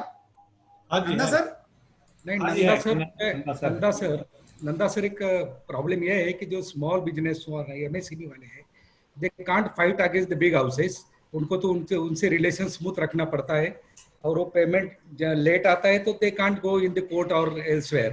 तो that liability should be shifted to the big houses. मैं आपको एक छोटी सी बात बता रहा हूँ सर। हाँ बताइए। IBC के अंदर लोग छोटी लाख सवा लाख रुपए की भी इंसॉल्वेंसी फाइल कर देते हैं। जब आपका हक का पैसा है तो आपको वर्किंग करनी पड़ेगी। देखो 2-4 दिन की एडजस्टमेंट चलती है, आपस में चलती है तो एडजस्टमेंट चलती है, लेकिन अगर आपको पैसे की दरकार है और कोई नहीं दे रहा और MSC रजिस्टर हो तो आपको हर हाल में अपना लीगल प्रोविजन लेना ही पड़ेगा। होता क्या है, नॉर्मली 90-120 डेज के अंदर वो देते नहीं है। मेरे ख्याल से आपका 60 डेज का कोई MSME का प्रोविजन है। उनको देना तो 45 डेज का है, और अगर पेमेंट आप नहीं करते हैं तो 15 दिन में देना है। काले साहब यहाँ सर मेरा एक सर मैं बीच में इंटरफेयर करूंगा सर। हाँ, देखिए बोलो दिनेश जी। बिजनेस के अंदर सर देखिए दोनों चीज को आपको सर साथ लेना पड़ेगा सर। आपको सर कठोर भी होना पड़ेगा और आपको नरम भी होना पड़ेगा सर। ऐसा नहीं है कि कोई पेमेंट कर ही नहीं रहा और हम माल देते जा रहे हैं, वो नहीं चलेगा सर। नंदा साहब ने बिल्कुल क्लियर बोला सर। IBC के अंदर 1.25 लाख रुपए वाला भी केस फाइल कर रहा है, और 1.25 लाख रुपए अगर केस फाइल कर देगा तो उसकी इज्जत तो मार्केट में नीलाम हो गई सर। कहीं ना कहीं सर स्ट्रॉन्ग तो होना पड़ेगा अपने आप में sir. The problem is that they are not paying GST. The small businessmen not paying the GST in time because they stating me that they are not getting the funds from the big houses. तो GST में कुछ amendment की सोच रहे हैं। Unless payment आता नहीं तो GST का इनपुट टैक्स क्रेडिट नहीं मिलेगा उनको, unless they pay for the small business. Sir, there are two things, sir. Yeah. If they are in organized sector, I mean कि अगर सब कुछ, मैं सर ओपनली प्लेटफॉर्म पे बोल रहा हूँ सर, अगर सब कुछ बुक्स में रिकॉर्डेड है, वहां प्रॉब्लम कुछ भी अनरिकॉर्डेड थिंग्स है, उसका सर सोल्यूशन किसी के पास नहीं है sir. Nanda sir, am I correct? You are correct, 100% correct. हमें अपनी मेरी बात समझे सर, जिस दिन हम कंप्लायंस के प्रति पूरी तरह समर्पित हो जाएंगे, yes. हमारी सोच बदल जाएगी। ग्रोथ का सबसे बड़ा तरीका है कि आप कच्चे से पक्के की तरफ चलें। Exactly sir. आपकी ग्रोथ आपको समझने की कैसे शुरू होगी। ये जितने बिजनेस हाउसेज हैं, अब धीरू अंबानी की बात करें या बिरला जी की बात करें, उनको ये कंसेप्ट समझ आया कि तरक्की सिर्फ पक्के में है। जिस दिन आप इसमें आए थे, आप बताओ सर कमिश्नर साहब, आप देखते हो कि जहां पर आदमी सिंक्रोनाइज है, प्रॉपर तरीके से कंप्लायंस को फॉलो कर रहा है, वहां तरक्की है। कच्चा क्या करोगे, घर में पड़ा रहेगा, किसी काम का ही नहीं है। अरे सर, टैक्स देना, 2 टैक्स देश की भी तरक्की, आपकी भी तरक्की है। सर कच्चा तो किस दिन वापस नवंबर 16 आया पता नहीं पड़ेगा ना, किस दिन नोटबंदी हो जाए वापस। हाँ चला भी, ये ना भी नोटबंदी हो सर, किसी जाएगा तो बेकार खर्च होता है। हाँ अनसेफ रहते हो आप उसके साथ। दूसरा ये जो रजिस्ट्रेशन का है उद्योग आधार का, ये जीएसटी के जितने भी नंबर है उनको ऑटोमेटिक रजिस्ट्रेशन हो जाना चाहिए, ऐसा हमारा कहना है। नहीं ऐसा करे तो बहुत अच्छा है साहब, बहुत अच्छा है। नहीं, ये that should come from the your institute or some we will certainly say, लेकिन मेरा ये मानना है सर कि एमएसएमई में अपनी तरफ से अपनी इच्छा से अगर रजिस्ट्रेशन को लेना चाहे तो that is 1000 time better than imposing it on him, मेरा ये मानना है। सर दूसरा एमएसएमई में जो अभी लैंडिंग का आ रहा है, तो प्रायोरिटी सेक्टर लैंडिंग था पहले, तो प्रायोरिटी सेक्टर लैंडिंग और अभी जो बेनिफिट डिक्लेयर हुआ इसमें डिफरेंस क्या है? सर डिफरेंस ये है कि प्रायोरिटी सेक्टर किसी सेक्टर को चलाने के लिए था, जैसे हैंडीकैप्स के लिए है, हैंडीक्राफ्ट को चलाने के लिए है, या फॉर दैट एग्जांपल एसएसआई को चलाने के लिए। इसमें ऐसा नहीं है, इसमें बेसिस है टर्नओवर, इसमें बेसिस है आपके एसेट्स, उसके अंदर सब फॉल करते हैं, ना कि किसी स्पेसिफिक प्रायोरिटी सेक्टर को हम प्रमोट करते हैं, ये फर्क है जी।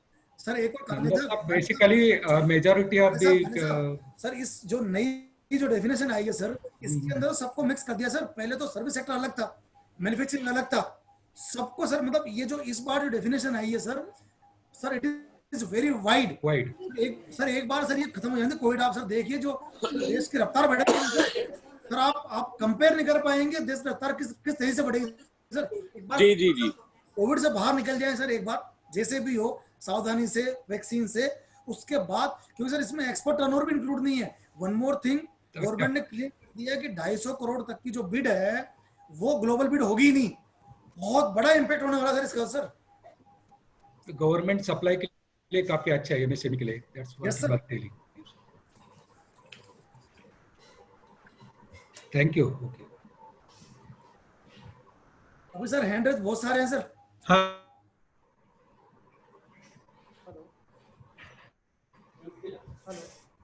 हाँ राजू जी। राजू जी जैन एडवोकेट, बोलिए राजू जी। सर थोड़ा प्लीज लाउडली सर आपका माइक पास रखिए सर, माइक सॉरी। एमएसएमई के लिए एक सेपरेट रिकवरी फोरम होता है, तो अगर आपको उसके बारे में जानकारी है तो सबको जानकारी देंगे वो बेटर है। जैसे अभी ये एक क्वेरी आई थी, क्योंकि मुझे उसके बारे में जानकारी है, बट आप अगर जानकारी बोलिए सर प्लीज, आप बोलिए सर, आप बोलिए। हाँ, क्योंकि कैसा एमएसएमई के अगेंस्ट एमएसएमई को किसी से रिकवर करना है तो उसको नॉर्मल कोर्ट्स में जाने की जरूरत नहीं है। वो उन लोग के लिए सेपरेट एक फोरम रहता है, एमएसएमई फोरम रहता है, जो हर स्टेट में होता है। राजस्थान में है, महाराष्ट्र में है, हर स्टेट में रहता है। आपको वो फोरम में जाके अपना क्लेम फाइल करना पड़ता है। आपको नॉर्मल कोर्ट में जाने की जरूरत नहीं है। नॉर्मल कोर्ट में आप जाते हैं तो उसमें टाइम भी लगता है। सबसे जो रिक्वायरमेंट होती है आपको नॉर्मल कोर्ट है वो ये कोर्ट फी, मतलब आपको फी भरनी पड़ती है, जो एक परसेंटेज रहती है आपके क्लेम अमाउंट की, जो एमएसएमई में नहीं रहती है। तो फर्स्ट एंड फॉरमोस्ट तो वो बेनिफिट हो जाता है। दूसरा, नॉर्मल कोर्ट्स, जैसे मुझे तो पता ही है, मैं एज एन एडवोकेट है कि नॉर्मल कोर्ट में रिकवरी के कम से कम 15 से 20 साल लग जाते हैं, बट एमएसएमई का जजमेंट मोस्टली, जहाँ तक मैंने 2-3 केसेस हैंडल किए हैं, 2 साल के अंदर अंदर आ जाते हैं। तो वो लीगल में काफी बेनिफिट है। जैसा अभी सर ने मुझे बताया, के जो काउंसिल थे उन्होंने डिस्कस किया कि बिग हाउसेस है उनसे पैसा नहीं आ रहा है, तो बिजनेस जो छोटे बिजनेसमैन है वो जीएसटी कैसे भरेंगे और बैंक का लोन भी कैसे चुकाएंगे। तो वो एक बेनिफिट है मेजर एमएसएमई रजिस्टर कराने का, कि उनको नॉर्मल कोर्ट्स में नहीं जाके एक एमएसएमई सेंटर रहता है, वहाँ पे अपना क्लेम लॉन्च करना पड़ता है। वहाँ पे मैंडेटरी कंसिलिएशन है, जब दोनों पार्टी बुलाया जाता है, और वो अगर फेल होता है तो उसके बाद आर्बिट्रेशन है, जो भी मैंडेटरी है अंडर द एक्ट। और इसमें सबसे बेनिफिट ये है कि अगर एमएसएमई जहाँ पे भी है, मतलब एमएसएमई अगर बॉम्बे में है और उसने किसी को हैदराबाद में माल सप्लाई किया है, बेंगलोर में सप्लाई किया है, तो उसको बेंगलोर या हैदराबाद जाने की जरूरत नहीं है, उसको बॉम्बे में ही कंसिलिएशन जाना पड़ेगा। तो जो एमएसएमई है वो जगह जगह भागने की जरूरत नहीं है, जबकि में वो है कि सामने वाली पार्टी जहाँ पे है वहाँ पे आपको भागना पड़ता है। एमएसएमई में उल्टा है, एमएसएमई में जहाँ पे एमएसएमई रजिस्टर्ड है वहाँ पे जाना पड़ता है, तो वो भी एक बेनिफिट है।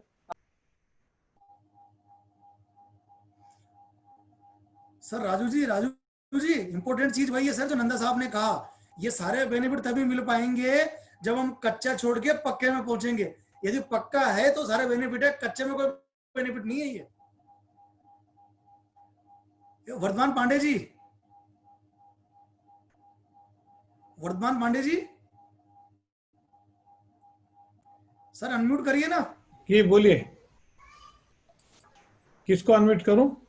वर्धमान पांडे जी सर। हाँ वर्धमान जी पांडे जी, हाँ जी, हाँ यस सर। यस सर बोलिए, हाँ बोलिए सर।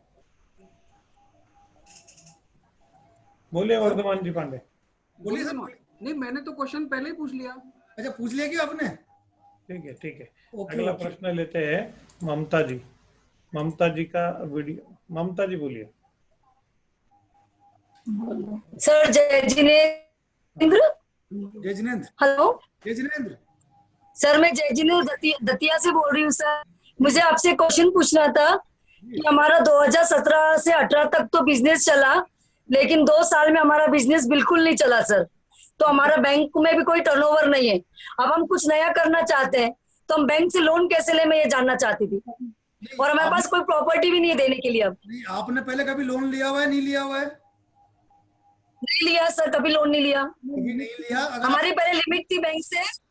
हाँ हमारी पहले बैंक में लिमिट थी, वो खत्म हो गई हमारी लिमिट। कब ली थी आपने? हमने लिमिट 2015 में ली थी सर। और वो बढ़िया चली थी आपकी? वो बढ़िया चली थी आपकी लिमिट? हाँ जी, अच्छी चली थी। तो अगर अच्छी चली थी आपकी तो आप बैंक जाइए, आपको लोन, अगर आपको 10 लाख तक का लोन चाहिए तो प्रधानमंत्री मुद्रा योजना अवेलेबल है। उसके अंदर कोई कोलेटरल, कोई प्रॉपर्टी नहीं चाहिए होती है। यदि अच्छा। आप 10 लाख से ऊपर का चाहिए तो फिर एक स्कीम है CGTMSE, उसमें मिलता है 2 करोड़ तक का लोन बिना प्रॉपर्टी के। और जहां पर अच्छा सर, जहां पर आपका खाता है, सबसे ज्यादा हेल्प आपको वही बैंक कर पाएगा जहां पर आपकी रूटीन बैंकिंग है। लेकिन वो ये पूछेगा प्रॉपर्टी है या नहीं है। 2 चीजें होती है, एक तो हाँ जी। प्रॉपर्टी है, एक तो प्रॉपर्टी है और देना नहीं चाहते, वो नहीं चलेगी। प्रॉपर्टी नहीं है वो चलेगी। समझ गए? Okay okay sir. हाँ जी, हाँ जी। हाँ जी, आप वो सर स्कीम का नाम फिर से एक बार रिपीट कर दीजिए। 10 लाख तक का चाहिए तो प्रधानमंत्री मुद्रा योजना। प्रधानमंत्री मुद्रा योजना। हाँ जी। और 10 लाख से ऊपर चाहिए, 2 करोड़ तक का चाहिए। सर हमारा प्राइवेट बैंक में खाता है। नहीं नहीं, प्राइवेट बैंक नहीं करेगा इसको, नेशनलाइज्ड बैंक, सरकारी बैंक करेगा इसको। अच्छा जी, सरकारी बैंक। और सरकारी बैंक में नहीं है तो फिर जैसे मैं जॉब करती हूँ स्कूल में, तो फिर मेरा तो सरकारी बैंक में, लेकिन मैं मेरे हस्बैंड का तो प्राइवेट बैंक में। जॉब करते हो तो जॉब के बिहाफ पे लोन मिल जाएगा आपको, तो don't worry. Sir my salary is not enough ना। अगर आपकी सैलरी, आपके जो हस्बैंड है जो भी काम करते हैं, वो स्कीम लेके जाए बैंक के अंदर, 100% वहां से मदद मिलेगी। Okay sir, thank you sir, thank you very much. जय जिनेंद्र। अगला सवाल है प्रकाश जी बोल जाता है। दिनेश जी, जय जिनेंद्र। जिनेंद्र साहब, मेरा क्वेश्चन ये है जिनेश जी जी कि MSME में माइक्रो मीडियम MSME है जी वो क्या 45 डेज के बाद में अगर पेमेंट नहीं आता है जी, तो उस स्कीम में अप्लाई कर सकते हैं क्या? एप्लीकेबल है? नहीं नहीं, आप किसकी बात कर रहे हो आप? मैं लेट मी से प्रॉपर्ली, हम लॉजिस्टिक सर्विस प्रोवाइडर हैं। लॉजिस्टिक सर्विस प्रोवाइडर में हम MSME मीडियम में रजिस्टर्ड हैं।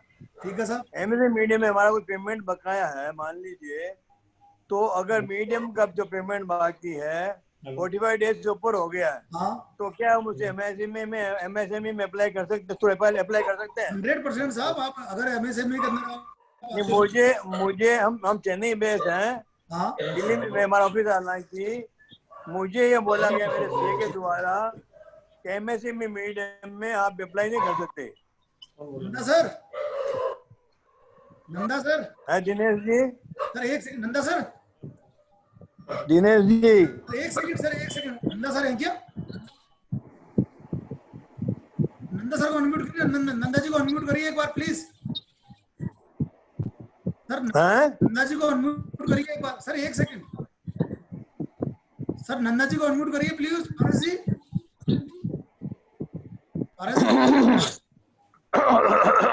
नंदा जी बताइए बताइए दिनेश जी। सर, उनका क्वेश्चन था, ये लॉजिस्टिक का काम करते हैं चेन्नई के अंदर, और मीडियम के अंदर रजिस्टर्ड हैं, तो मेरे ख्याल से 45 डेज अगर पेमेंट नहीं आया तो they can claim under MSME. They can claim. मेरा भी जवाब But they have to establish that they fall under the definition of MSME, and they need to have registration also to establish that they are part of the entire thing. Yes sir, आप sir. So it means we can claim. Yes sir, you can. आपका registration है MSME जी? हाँ, MSME में registered है, we are registered in MSME. Registered हो? हाँ, registered है। हाँ, तो क्लेम फाइल तो कर ही दो जी। हाँ, कोई डाउट ही नहीं है सर। ओके, सेकंड क्वेश्चन है मेरा जी। क्या साहब, मेरा 10 बजे एक प्रोग्राम है, मैं निकलूंगा। मैं आप सबको नमस्कार करना चाह रहा हूँ। जय जिनेंद्र, मुझे 10 बजे जाना है। नमस्कार सबको। Thank you. CS Nanda ji, आपका बहुत बहुत धन्यवाद। आपने हमें इतनी शानदार और इतनी महत्वपूर्ण जानकारी दी। आप हमारे अल्प निवेदन पर उपस्थित हुए, आपका बहुत बहुत धन्यवाद। और ऐसे ही वापस फिर एक अच्छा बड़ा सेमिनार आपका फिर हम आयोजित करेंगे। बिल्कुल करेंगे भाई साहब, बिल्कुल करेंगे। Thank you so much. Thank you so much. मैं आप सभी को बता दूं, नंदा जी को एक सेमिनार में जाना है, अगला एक इंटरनेशनल सेमिनार है, इसलिए वो जा रहे हैं। आगे किसी का सवाल? नेक्स्ट क्वेश्चन स्तुति जी। जी बोलिए, आप प्लीज अनम्यूट कीजिए, बोलिए जी। सर अनम्यूट करें सर, अनम्यूट। हाँ, हो गए। यस सर, प्लीज बोलिए। नमस्कार सर। नमस्कार सर, जय जी। हमारा लोन अगेंस्ट प्रॉपर्टी है जी, तो उसके अंदर कुछ बेनिफिट मिल सकता है कैसे MSE में? सर कितना ले रखा है आपने?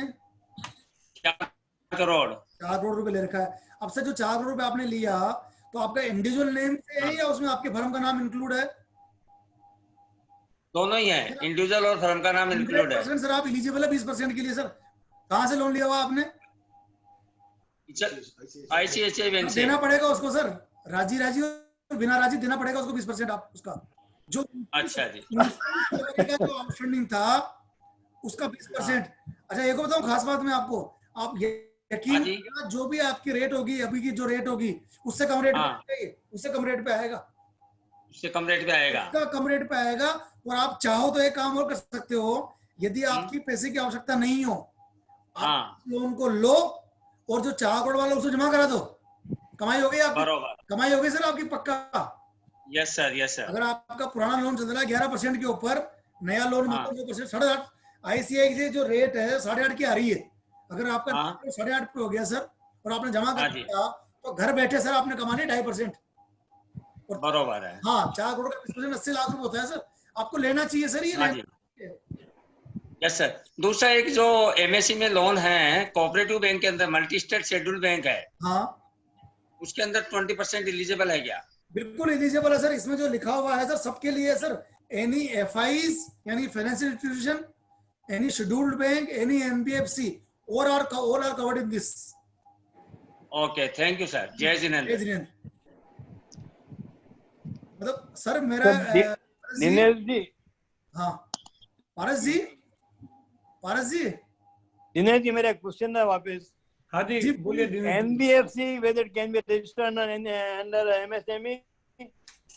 NBFC कंपनी MSME में रजिस्टर्ड हो सकती है क्या? No, not at all sir, not at all. हाँ जी, नो। Okay, thanks sir.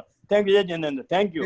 हाँ दिनेश जी बोलिए, कुछ बोल रहे हैं। मेरा क्या कहना है सर, मेरे को ताजुब हो रहा है सर कि आप अपन और जितने लोग हैं जुड़े हुए हैं, जब इतनी शिद्दत से बैठे हुए हैं और सर पता नहीं लोग छोड़ के जा रहे हैं। और सर ये चीजें देखी ना, जैसे अभी उन साहब का क्वेश्चन आया, उनका 4 करोड़ का लोन था, अगर 20% 80 लाख बनता है बराबर, और 80 लाख पे अगर वो 2.5% बचा लेंगे सर, तो 80 लाख का 2.5% जो बचेगा वो भी बचेगा, वो बचेगा फॉर 4 ईयर। बराबर, बड़ा बेनिफिट है। और पता नहीं सर लोग रुकते ही नहीं है। Yes sir, please next question. No problem, ये तो जिसका अपना अपना चॉइस है। अगला प्रश्न है प्रकाश जी से की।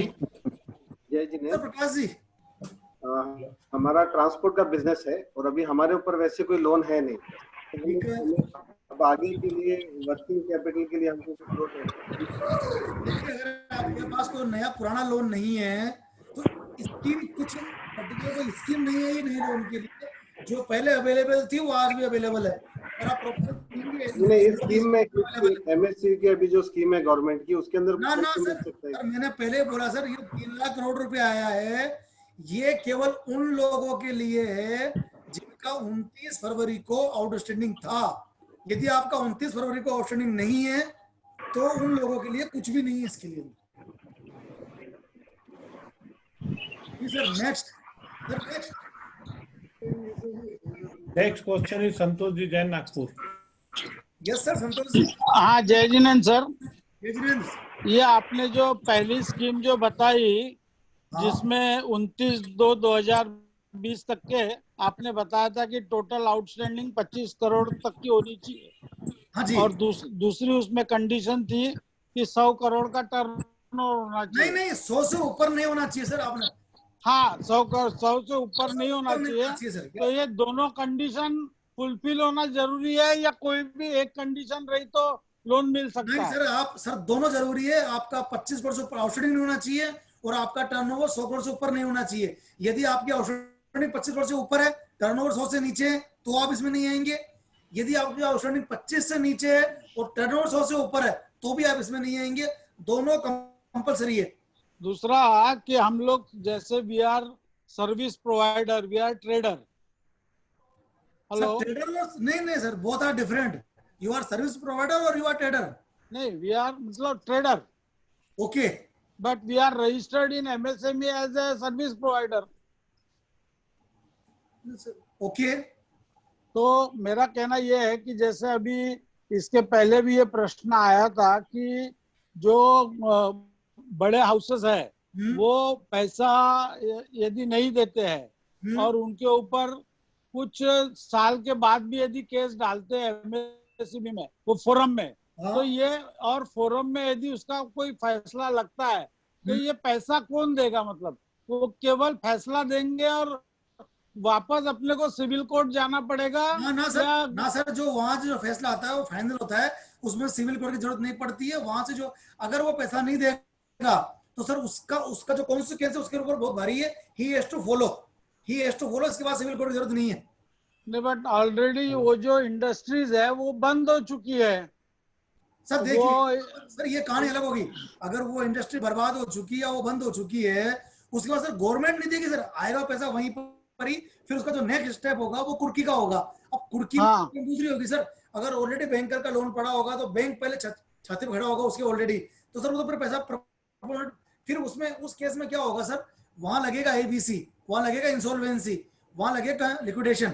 वो तो जो सीक्वेंस है पैसे की, पहले पेमेंट होगा सिक्योर क्रेडिटर्स को, फिर पेमेंट होगा डिवेंचर्स को। वो जो सीक्वेंस है उस सीक्वेंस में जो पैसा मिलेगा वो पैसा मिलेगा सर हमको। पर ये MSME का जो फोरम है ये कहता है कि यदि आप NCLT में गए तो फिर कहीं पे भी एक ही तरफ केस चलेगी, इधर केस नहीं चलेगी। ऐसा है क्या? सर ये राजू जी बताएंगे बेहतर। राजू जी, सर राजू जी का ऑन करिए सर एक बार, एडवोकेट राजू जी। सर मेरा बेसिक काम फाइनेंसिंग का है सर, रिलेटेड टू फाइनेंसिंग। आप भी पूछ लीजिए, 1 लाख क्वेश्चन या 1 करोड़ क्वेश्चन, मेरे पास हर एक का जवाब है। ट्रेडर के लिए अभी फिलहाल में ये नई स्कीम में अपने को हम कहाँ बैठते हैं? सर देखिए, अच्छी बात क्या हुई है कि एक्चुअल में जो अगर स्कीम के अंदर देखा जाए तो ये ट्रेडर के लिए अवेलेबल नहीं थी, लेकिन बाद में क्लियर कट आ गया है कि ट्रेडर इसका पार्ट है। सारे नेशनलाइज बैंक ट्रेडर को MSME मान रहे हैं। इवन सर SBI तो बिल्डर को लोन दे रहा है सर। नहीं, पर ट्रेडर इसमें कौन सी स्कीम में बैठता है? सर स्कीम जरूरत ही नहीं है ना सर, समझिए नहीं आप नए लोन की बात कर रहे हैं या 3 लाख करोड़ की बात कर रहे हो? नहीं, 3 लाख करोड़ का जो इनका फंड जो इन्होंने गवर्नमेंट ने रिलीज किया है, तो ये फंड नहीं है सर, ये फंड नहीं है सर। मैं आपको वापस मैं सही करूं सर, ये it is not fund at all. ये फंड मिला के गवर्नमेंट ने बैंकों के लिए बोला है कि आपको 3 लाख करोड़ रुपए बाई वे ऑफ लोन बांटने हैं। तो सर इसमें वही आदमी कवर होगा जिसका 29 फरवरी को आउटस्टैंडिंग है। यदि किसी का 29 फरवरी को आउटस्टैंडिंग नहीं है तो इसमें कोई भी कवर नहीं होगा। मतलब सर मतलब दोनों कंडीशन फुलफिल होनी चाहिए। 19-20 का टर्नओवर 100 करोड़ से कम होना और 29 फरवरी को 25 करोड़ होना। तो मैं सर ये तो कहना चाह रहा हूँ आपसे सर, यदि उसने कोई लोन लिया हुआ ही नहीं है मान लो, तो वो स्कीम में आएगा ही नहीं सपोज करो सर, मेरी बात सुनो सर, एक बेस्ट एग्जांपल दो मैं आपको, एक बेस्ट एग्जांपल कि मैंने 5 करोड़ की सीसी ली हुई है, राइट सर, और 29 फरवरी को मेरा उसका बैलेंस 0 था। सर आप सुन रहे मेरी बात? मैंने 5 करोड़ की सीसी ली और 29 फरवरी को उसका बैलेंस 0 था, तो मैं एलिजिबल 0 अमाउंट के लिए हूं। इस स्कीम में आने के लिए जरूरी है कि मेरा 29 फरवरी 20 को आउटस्टैंडिंग हो। नहीं, आउटस्टैंडिंग तो है, लेकिन टर्नओवर एक्सीड हो रहा है, तो मैं सर क्लियर कर चुका हूं सर, दोनों कंडीशन एक साथ जरूरी है। अच्छा अच्छा, ठीक है। यस सर, नेक्स्ट दिनेश सेठी जी। जय जिनेंद्र दिनेश जी, दिनेश सेठी दोनों दिनेश हैं। जी हाँ, दिनेश सेठी चेन्नई से। मेरा सवाल यह था कि मेरे बैंक वालों ने मेरे को फोन करके 20% सैंक्शन कर दिया, ठीक है, सैंक्शन करके डॉक्यूमेंट साइन करवा लिए, मतलब फॉर्म्स वगैरह जो भी होते हैं वो फॉर्म्स वगैरह साइन करवा लिए। साइन करने के बाद के अंदर वापस दूसरे दिन फोन आता है कि आपका एग्जिस्टिंग लिमिट का एमओडीटी कराना पड़ेगा, उसके बाद में ही यह होगा, मतलब एग्जिस्टिंग लिमिट अलग है या 20% अलग है। अभी ये फिर बोलते हैं उसको एमओडीटी कराना पड़ेगा, उसके बाद ही पैसा रिलीज करेंगे। तो ये क्या ऐसे एक दूसरे से कनेक्टेड है क्या, ये ओडी लिमिट से और इससे? सर ऐसा है, मेरी बात सुनिए सर, इस बैंकों के पास क्लियर कट इंस्ट्रक्शन है सर, ये आपको दिया हुआ है सर, इसका अकाउंट अलग खुलेगा, और जो पुरानी प्रॉपर्टी दी हुई है सर उस पर आपका मॉर्गेज एक्सटेंड होगा। सर ये बिल्कुल क्लियर है, क्लियर लिखा हुआ स्कीम के अंदर, आपने जो भी पुरानी कोलेटरल दी हुई है उसके ऊपर आपका इक्विटेबल मॉर्गेज एक्सटेंड होगा। यदि आपकी प्राइवेट लिमिटेड कंपनी है या पब्लिक लिमिटेड कंपनी है तो उसका एमओसी में चार्ज भी क्रिएट होगा। सर केवल फैसिलिटी ये दी हुई है सर, आप समझो, दो चीजें सर इंपॉर्टेंट है, लोग समझ नहीं पा रहे हैं इसको। दो चीजें इंपॉर्टेंट है, नंबर 1 एडिशनल कोलेटरल नहीं लेंगे, नंबर 2 आपकी बुक से कोई लेना देना नहीं है। वो सब अगर यदि आपका टर्नओवर लास्ट ईयर में 1 रुपया भी रह गया, आप समझना नहीं, वो सब क्लियर है दिनेश जी, वो सब क्लियर होना तो सैंक्शन भी कर दिया, सैंक्शन करके पूरी अमाउंट वगैरह बता दी, अमाउंट आपकी सैंक्शन होगी। सर मैं सबके लिए बोल रहा हूँ, मान लीजिए यदि आप नॉर्मल में बैंक से लोन लेने जाते हैं एक्सटेंड करवाने के लिए, तो आपका सब कुछ देखेगा, आपका टर्नओवर बढ़ा है नहीं बढ़ा, आपका स्टॉक बढ़ रहा है नहीं बढ़ रहा है। यहाँ पर वो कुछ भी नहीं दे सकते, आपका स्टॉक 0 है तो भी वो देगा, आपके डेटर्स 0 है तो भी वो देगा। वो सब तो ठीक है, वो तो यहाँ तो बात एमओडीटी की है खाली। पुराने प्रॉपर्टी पे सर आपका इक्विटेबल मॉर्गेज एक्सटेंड होगा, ये कंपलसरी है, देयर इज नो डाउट। ठीक है, ठीक है, thank you Dinesh ji. Thank you sir. अगला प्रश्न है अक्षिता जी जैन। अक्षिता जी। हेलो। हाँ जी बोलिए। हाँ सर जी, मैं संजय जैन बोल रहा हूँ बॉम्बे से। सर आपका फेस दिखाई ना, फेस नहीं आ रहा। हाँ जी बोलिए जी, बोलिए। कैमरा। हाँ सर जी, ये पूछ रहा था कि जैसे मेरा एक सीसी लिमिट है बैंक ऑफ बड़ौदा से, तो मैंने उधर मेरा 3 CR का सीसी लिमिट है, तो हमने उनसे पूछना था कि सर जी हमको ये 20% अवेयर है कि नहीं, तो उन्होंने बोला आपको 20% अवेयर है, पर आपका सैंक्शन आरओ से होगा, हमारे यहाँ से नहीं होगा। नहीं सर, नहीं ना, वो ब्रांच इटसेल्फ करेगी सर, गलत है। जहाँ से भी आपका चल रहा है वो 20% वो ही ब्रांच देगी। वो कहाँ से सर, मैं आपको फिर बोलूं सर, मैंने पहले बोला ये प्री सैंक्शन लोन है। नहीं, उन्होंने सर जी पहले 10% एक गवर्नमेंट का लोन था वो तो दिया था, बाद में 20% और एक्स्ट्रा आया है। सर मैं आपको क्लियर करूं सर, बैंक ऑफ बड़ौदा ने जो 10% दिया था वो नहीं था, वो कोविड लोन स्कीम थी, वो खुद की थी, कोविड लोन स्कीम वो उनकी खुद की थी सर। और ये जो 20% है, they has to give, they don't have any other option, बराबर उनको देना ही पड़ेगा। और जहां भी आपकी लिमिट जिस ब्रांच में है वही ब्रांच वो सैंक्शन अप्रूवल कहाँ से ले रहे हैं हमारा अटक नहीं है। और जिस दिन आप पहुंच गए उनको देनी पड़ेगी sir, same day, they have to sanction on the same day. अच्छा ओके सर। और इसमें एक ये पूछ रहा था कि इसमें भी हमको जो स्टैम्प ड्यूटी और रजिस्ट्रेशन चार्जेस पे करने पड़ेंगे? स्टैम्प ड्यूटी पे करनी पड़ेगी। यस सर, स्टैम्प ड्यूटी पे करनी पड़ेगी, स्टैम्प ड्यूटी पे करनी पड़ेगी ना, प्रोसेसिंग फीस नहीं लगेगी और प्री पेमेंट चार्जेस नहीं है, तो स्टैम्प ड्यूटी पे करनी पड़ेगी। बिल्कुल बराबर है। अच्छा सर जी, एक सेकंड क्वेश्चन ये है कि मैं एमएसएमई में रजिस्ट्रेशन नहीं हूँ, और मेरी पार्टी से आउटस्टैंडिंग है, मतलब लास्ट में उनसे 2 साल, मतलब मेरा 2 साल हो गया, 1 साल से मेरा कोर्ट में केस भी चल रहा है उनसे, पर उधर से कुछ फंडिंग मतलब फंड कुछ आ नहीं रहा है, ना पार्टी का कोई रिप्लाई आ रहा है, तो इसके लिए भी क्या करना चाहिए मेरे को? सर पहले एमएसएमई रजिस्टर कराओ, उसके बाद चलेगी कहानी सर। अच्छा, एमएसएमई में रजिस्ट्रेशन कराना पड़ेगा? हाँ जी। तो अभी रजिस्ट्रेशन कराए तो उससे कोई इश्यू तो नहीं है ना? कराओ सर, बिल्कुल कराओ सर, तुरंत कराओ। ठीक है ठीक है ठीक है sir, thank you. Okay sir. Sir Sawan Chudiwal. Sir Jai Jinendra. जय जिनेंद्र। सर मैं एक सॉफ्टवेयर डेवलपमेंट फर्म है मेरा और करियर काउंसलिंग का फर्म है मेरा। ठीक है साहब, ये सर्विस प्रोवाइडर हो गया। इसमें प्रोपराइटर हूँ मैं जी। तो अभी मैंने एक लोन अगेंस्ट प्रॉपर्टी लिया था सर 35 लाख रुपीस का। कब लिया था? टाइम हो गया सर काफी, और वो 29th को भी वो उसमें आउटस्टैंडिंग ही है सर। ठीक है। लेकिन मैं एमएसएमई में रजिस्टर्ड नहीं हूँ। ठीक है। तो मैं वो अभी जो 20% का लोन का स्कीम है उसमें मैं आ सकता हूँ सर? आगे सर, पहले तो नहीं आए थे, अब आ गए आप। 2-3 दिन वेट करो, जो नई जो डेफिनेशन एमएसएमई की आ गई उसमें सर्विस भी इंक्लूड हो गया, पहले इसमें सर्विस इंक्लूड नहीं था। तो मेरे ख्याल से 2, 3, 4, 5 दिन में ये क्लियर जो गाइडलाइंस है ये आरबीआई से बैंकों के पास पहुंच जाएगी आपका। तो अभी ये जो 35 के हिसाब से मुझे 20% में 7 लाख का लोन मिलेगा ना सर? 7 लाख नहीं मिलेगा सर, 29 फरवरी को जो आउटस्टैंडिंग था, आपने लोन 35 लाख का लिया था, तो आपका बाकी तो कम रहा होगा ना सर, आपने चुकाया होगा ना बीच में? हाँ चुका है, मींस वो कुछ ना कुछ अमाउंट मैंने 3 ही महीने हुए सर वो चुका के। अच्छा, लोन ले 3 महीने हुए क्या केवल? 3 ही महीने हुए सर लोन लेकर। ओके, तो फिर पूरा मिलेगा सर, 20% बिल्कुल मिलेगा सर। तो कौन से बैंक से आपका? मेरा है एचडीएफसी बैंक से। मिलेगा बिल्कुल सर। तो उस पर कितने परसेंटेज से मिलेगा सर वो? सर वो मिलना चाहिए, एचडीएफसी रेट देगा बिटवीन 8 to 9। 8 to 9, लेकिन मेरे को पहले ही 8.9 से मिला है, तो उस पर मेरे को कोई गवर्नमेंट की तरफ से आपने बताया ना कि कोई मेरे को उसमें फायदा मिल सकता है स्टेट गवर्नमेंट की तरफ से? ना सर, वो तो नई स्कीम के लिए सर, आपको बताया ना मैंने, हर स्टेट गवर्नमेंट की अपनी अपनी एक लघु उद्योग प्रोत्साहन योजना है सर। तो आपको महाराष्ट्र चेक करेंगे महाराष्ट्र में कोई है या नहीं है। तो मुझे एमएसएमई में रजिस्टर करना पड़ेगा क्या सर? सर कर लोगे, अच्छा रहेगा जीवन भर के लिए सर, मजा आएगा आपको। तो एमएसएमई में मैं अब रजिस्टर कर लूं तो बेटर रहेगा, लेकिन अब दोनों फर्म में से कौन सा फर्म रजिस्टर कराऊं सर? सर देखो मेरी बात सुनो सर, अभी पहले भी कह चुके हैं, सारा काम पक्के में करो, आप दोनों कर लो। दोनों पूरा पक्के में, मैं तो पूरा काम पक्के में करने के लिए रेडी हूँ सर, कोई प्रॉब्लम ही नहीं है। दोनों करो, दोनों क्यों नहीं कर रहे हो आप? कोई प्रॉब्लम नहीं है सर। हाँ सर, ये लॉन्ग टर्म में फायदा देगी आपको पक्का। Okay sir, okay sir, thank you.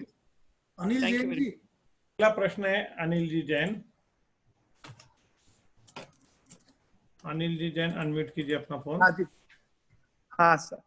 जय जिनेंद्र साहब। जय जिनेंद्र। जय जिनेंद्र। सर हमारा एक ओडी लिमिट है जी, एफडी के अगेंस्ट में है। ठीक है साहब।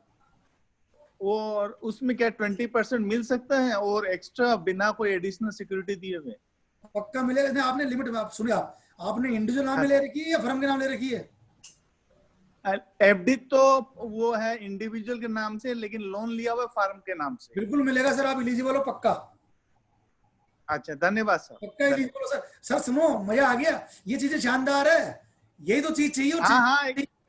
यही तो चीज चाहिए कि हमारा अगर माल पड़ा हुआ 20 रुपए का और लोन मिलेगा हमको 24 रुपए का, ये तो शानदार चीज है सर। एकदम सही बात है सर, समझ गए आप। Yes sir, thank you sir. Thank you sir. जय दिनेश जी बिल्कुल सही कह रहे हैं, यही फायदा है सेमिनार में जो जानकारी मिल रही है, जो 20% टॉपअप मिलेगा, उससे जो इतना बड़ा फायदा होगा सिर्फ 1 घंटा बैठने से। मुझे लगता है जितने लोग हैं हमारे समाज के, उससे 50 से 70% लोगों को फायदा मिलने वाला है। बस लोगों को थोड़ा समझने की जरूरत है। और चंदू भाई उदयपुर से। चंदू भाई उदयपुर से अगला सवाल। जय जिनेंद्र।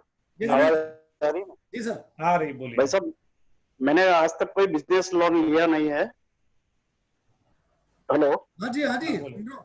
मेरा एक हाउस लोन जरूर है, थोड़ा बहुत। बिजनेस लोन कुछ नहीं लिया है। और मेरा कपड़े का बिजनेस है। ठीक है। ठीक है। मेरा एनी टाइम 40 लाख का स्टॉक रहता है। ठीक है। और मेरा बैंकर्स है एसबीआई। ठीक है।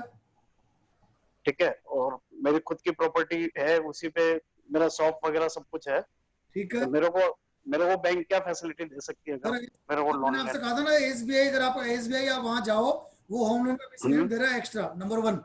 नंबर 2, होम लोन 20% सर वो भी दे रहा है, स्कीम में नहीं है लेकिन वो दे रहा है। नहीं, मेरा होम लोन आईओबी में है। होम लोन आईओबी में आपका? हाँ। और मेरा क्या है सर, आपकी प्रॉपर्टी की वैल्यू क्या है? मेरी प्रॉपर्टी की वैल्यू होगी ना लगभग 2 प्रॉपर्टी है मेरे पास, 1 के आसपास होगा। अरे तो सर बहुत मिल जाएगा, बताओ कितना लोन चाहिए आपको? बहुत लोन मिल जाएगा आपको तो सर, अच्छा बहुत मिल मेरे को जाएगा। बिजनेस के लिए जो आप बता रहे हैं ना, ये प्रधानमंत्री उसके अंदर सर नहीं सर, जब आपके पास प्रॉपर्टी है तो बिना कोलेटरल थोड़ी देगा सर, ऐसा नहीं होता है सर। बैंक, मैंने आपको पहले भी कहा सर, जहां पर कोलेटरल अवेलेबल नहीं है वहां मिलेगा बिना प्रॉपर्टी के, जहां कोलेटरल अवेलेबल है वहां बैंकर देगा नहीं ना सर बिना प्रॉपर्टी के। ये मेरी वाइफ भी दूसरी फर्म में प्रोपराइटर है, उसके बाद उसकी कोई प्रॉपर्टी नहीं है। सर आप देखिए, मेरी बात सुनिए सर, ये सारा बैंक का डिस्कशन होता है सर, ऐसा नहीं है, ऐसा नहीं होता है सर कि वाइफ की अगर दूसरी फर्म में प्रॉपर्टी नहीं है तो इंटेंशन क्या है सर? मेरी बात सुनिए सर, ऐसा तो मेरे को पैसा चाहिए कम ब्याज पे। तो सर कम मिलेगा ना, आप प्रॉपर्टी दोगे तो और कम ब्याज वाले पैसा मिलेगा। अच्छा ठीक है 7-8% पैसा सर, 8% के आसपास खूब मिल रहा है सर अभी तो। देखिए सर चीजों को सर सावन जी चुलीवाल फिर एक सवाल पूछना चाहते हैं। सर वो जो आपने बताया कि वो मेरा उसमें फर्म अटैच नहीं है लेकिन मेरा खुद का पर्सनल नाम पे लिया और मेरे में वो प्रोपराइटर के थ्रू लिया हुआ है सर वो लोन। नहीं सर, अगर पर्सनल नाम से ले रखा है तो नहीं मिलेगा सर। पर्सनल मींस वो मेरे दोनों भी फर्म अटैच है लेकिन फर्म का उस पर कोई सही सिक्का नहीं लगाया हुआ है। आप चेक करिए सैंक्शन लेटर में यदि आपका फर्म का नाम लिखा हुआ है, आई रिपीट, सैंक्शन लेटर में यदि फर्म का नाम लिखा हुआ है तो आप एलिजिबल है, वरना नहीं है। वो आप चेक कर लीजिए सर। ओके और उसमें 20% मिलेगा ना सर? हाँ जी आप सैंक्शन लेटर चेक करो, 7 लाख रुपीस मिलेगा मुझे। हाँ जी ओके सर, थैंक यू जी। पराग जी झालावत नासिक, पराग जी झालावत नासिक, पराग जी अपना वीडियो स्टार्ट कीजिए। पराग जी झालावत। जय जिनेंद्र। जय जिनेंद्र साहब। एजुकेशन इंडस्ट्री ये सर्विस इंडस्ट्री में आती है या एजुकेशन इंडस्ट्री ये सोशल इंडस्ट्री करके ये अभी भी एक्सेप्टेड है? सर ऐसा है, मैं बताऊं आपको, बहुत बढ़िया क्वेश्चन पूछा आपने। एजुकेशन जो इंडस्ट्री है वो 2 तरह से बनती है। कुछ मतलब मेरे ख्याल से मैक्सिमम लोग ऐसे हैं जो सोसाइटी में रन कर रहे हैं उसको, मतलब एक पर्टिकुलर स्कूल और college runs under society. Nationalise bank sir दे रहे हैं, प्राइवेट बैंक नहीं दे रहे हैं। मैं आपको आपके सवाल का जवाब सीधे दे रहा हूं बिना पूछे। नेशनलाइज बैंक सोसाइटी और स्कूल को दे रहे हैं, प्राइवेट बैंक उनकी मर्जी है, कुछ लोग दे रहे हैं और कुछ लोग नहीं दे रहे हैं, उनके ऊपर जबरदस्ती नहीं है क्योंकि सोसाइटी एमएसएमई में नहीं आती है। स्कूल आती है लेकिन वो सोसाइटी नहीं आती है सर। तो जब तक वो जो जिस एंटिटी में आप लोन ले रहे हो अगर वो एमएसएमई का पार्ट नहीं है, कुछ बैंक दे रहे हैं, नेशनलाइज बैंक दे रहे हैं सर। अगर आपका नेशनलाइज से लोन हो वहां मिल रहा है सर। अगला सवाल है किशोर जी ढोंगड़े। किशोर जी अपना फोन ऑन करें, वीडियो ऑन करें। किशोर जी ढोंगड़े। हाँ जय जिनेंद्र सर। जय जिनेंद्र जी सर। हाँ मेरा क्वेश्चन ऐसा है। किशोर जी आपके 2 फोन चल रहे हैं, एक फोन बंद कीजिए आप, ये दूर रखिए। का बिजनेस करता हूँ तो मेरा जो है मेरा 7 लाख का सीसी है। तो दोबारा बोलिए एक बार आप। मेरा कपड़े का बिजनेस है, ठीक है, तो मेरा 7 लाख का सीसी है। ठीक है सर। लेकिन फरवरी से अभी वो पूरा मैंने पूरा वो उसका जो फंड अमाउंट था वो निकाल कर बिजनेस में लगा दिया। ठीक है। उसके बाद मेरा कोई ट्रांजेक्शन हुआ ही नहीं, भरना हुआ ही नहीं। ठीक है। तो अभी मेरे पास थोड़े मुझे अभी उसको टॉकअप करना है। हो जाएगा सर। अगर 29 फरवरी के बाद, सुनिए सर मेरी बात, आप 29 फरवरी के बाद अगर आपने आज तक भी उसमें न कोई किस्त चुकाई न ब्याज चुकाया, कोई फर्क नहीं पड़ता, कोई फर्क नहीं पड़ता। वो पूरा मुल्क में चला गया। आपका कौन सा बैंक से लोन है ये मेरा IDBI। 100% सर आप एलिजिबल हैं। बस सवाल ये उठ रहा है, सुनिए सर मेरी बात। 29 फरवरी को जो आपका ब्याज बाकी अगर था, आपका ब्याज बाकी था 29 फरवरी को? हाँ बाकी था। तो सर वो 60 दिन से ऊपर का नहीं होना चाहिए।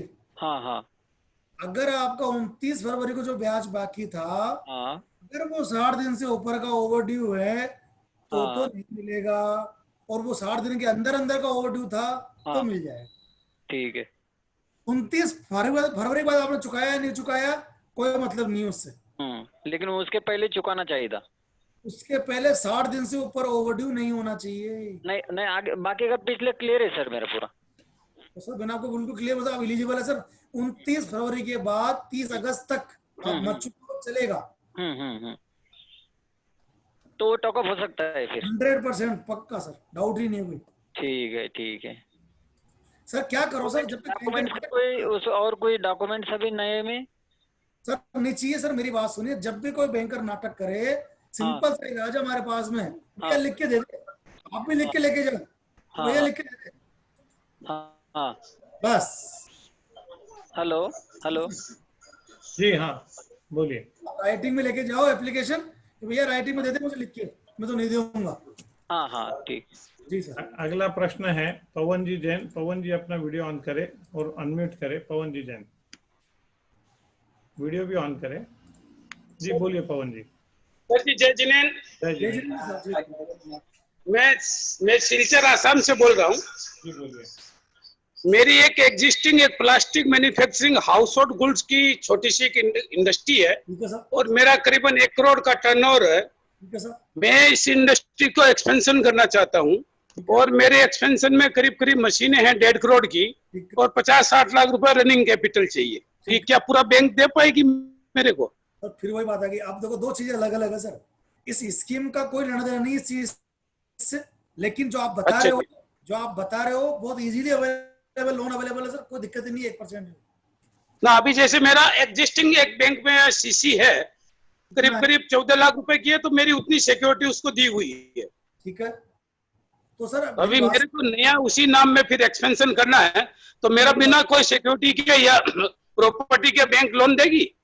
तो मेरी बात सुनिए, सबकी जानकारी के लिए एक चीज बोल दूं मैं, शायद हो सकता है किसी को मालूम हो या नहीं हो। जो सीजीटीएमएस है, सीजीटीएमएस स्कीम में लोन मिलता है 2 करोड़ रुपए तक का अनसिक्योर्ड बिना कोलेटरल के। बैंक वाले जनरली उसको देने में नाटक करते हैं। इसी में एक स्कीम है hybrid. Try to understand hybrid का मतलब हो गया कि कुछ तो आप दे दे कोलेटरल और कुछ बिना कोलेटरल।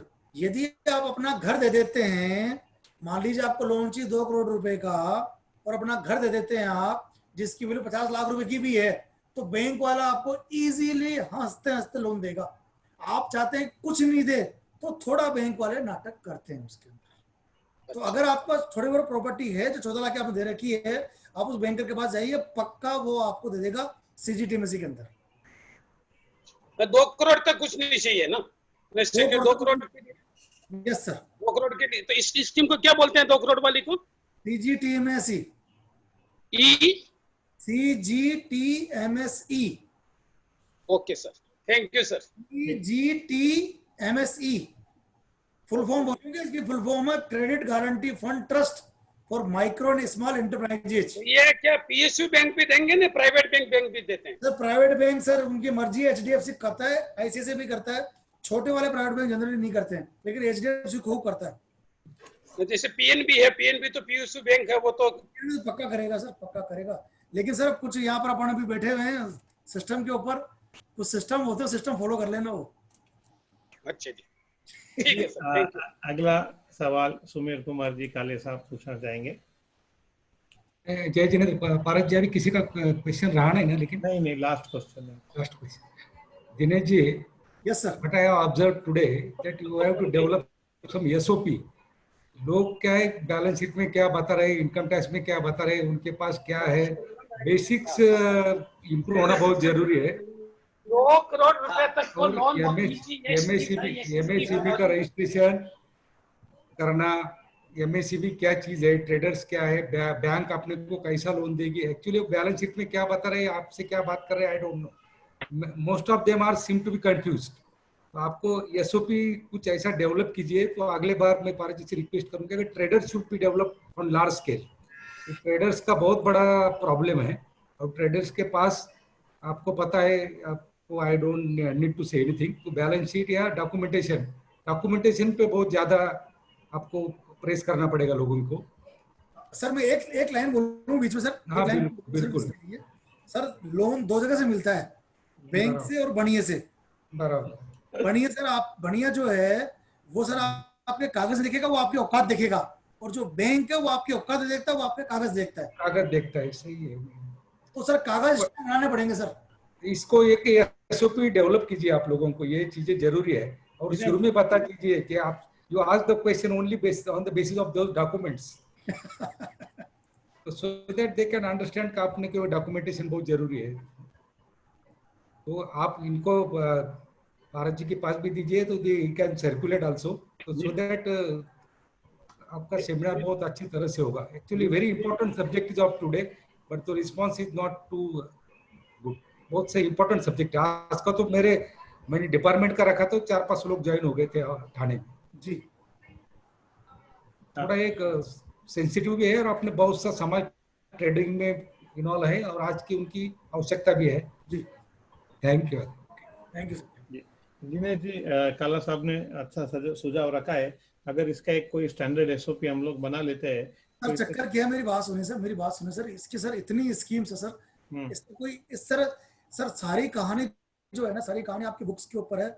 हम सब लोग अच्छा काम करते हैं, प्रॉब्लम वही है कि हम उसको बुक्स में नहीं लाते हैं।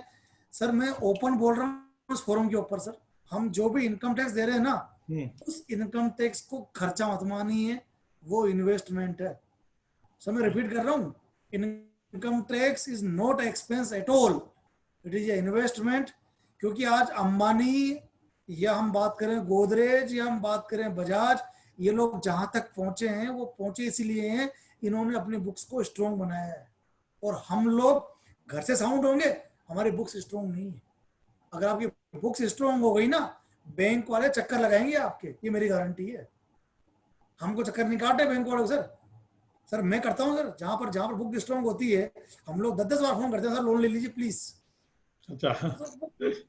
हाँ, और एक सवाल आया है अपने पास में, ये अहमदाबाद से है जी। मुकेश जी जैन, अहमदाबाद। जी मुकेश जी, अनम्यूट कीजिए मुकेश जी अपना फोन। जी बताइए। जय जिनेंद्र। जय जिनेंद्र सर। हाँ, एक सब 2 क्वेश्चन है हमारे। एक तो जैसे हमारा जो है अभी, जैसे एमएसएमई रजिस्टर्ड हमारा गारमेंट मैन्युफैक्चरिंग का काम है जी, और वो एमएसएमई रजिस्टर्ड भी हम पहले से। तो अभी जैसे हम आपने बताया कि अलग जगह हमको एमएससी के लिए केस करना चाहिए, जैसे कई लोगों के चेक पास नहीं होते या पेमेंट नहीं आती है, तो हमें किस जगह वो करना चाहिए उसके लिए केस? सर वो एमएसएमई एक्ट के अंदर होता है सर, अलग से एमएसएमई कोड बने हुए हैं सर। एमएसएमई कोड है, एक्ट है, आप थोड़ा उसको स्टडी करेंगे ना तो क्लियर हो जाएगा सर। उसमें 45 डेज का उसके अंदर इंस्ट्रक्शन है। आफ्टर 45 डेज उसमें इंटरेस्ट रेट बहुत भारी है।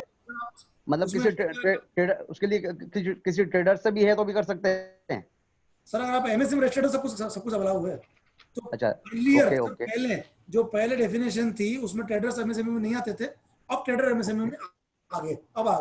ओके।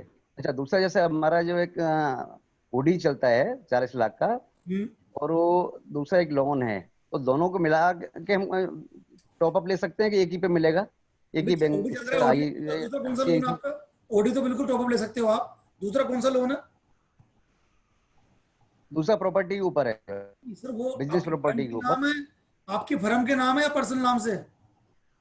हमारे पर्सनल नाम से है, और लेकिन उसी प्रॉपर्टी पे हमारा ये टॉप अप क्या नाम है अपने जो ओडी है, ओडी भी उसी के ऊपर है, प्रॉपर्टी के ऊपर। बैंक के ऊपर स्कीम में तो आप कवर नहीं होते हो, लेकिन कई बैंक स्कीम में आप हो, लेकिन कुछ बैंक अगर दे दे तो अच्छी बात है, स्कीम में कवर नहीं होती। वही होगी। हाँ, बैंक से फोन तो आया था, हमने उसको बात नहीं की, उसका फोन तो आया था हमारे पास उसके लिए।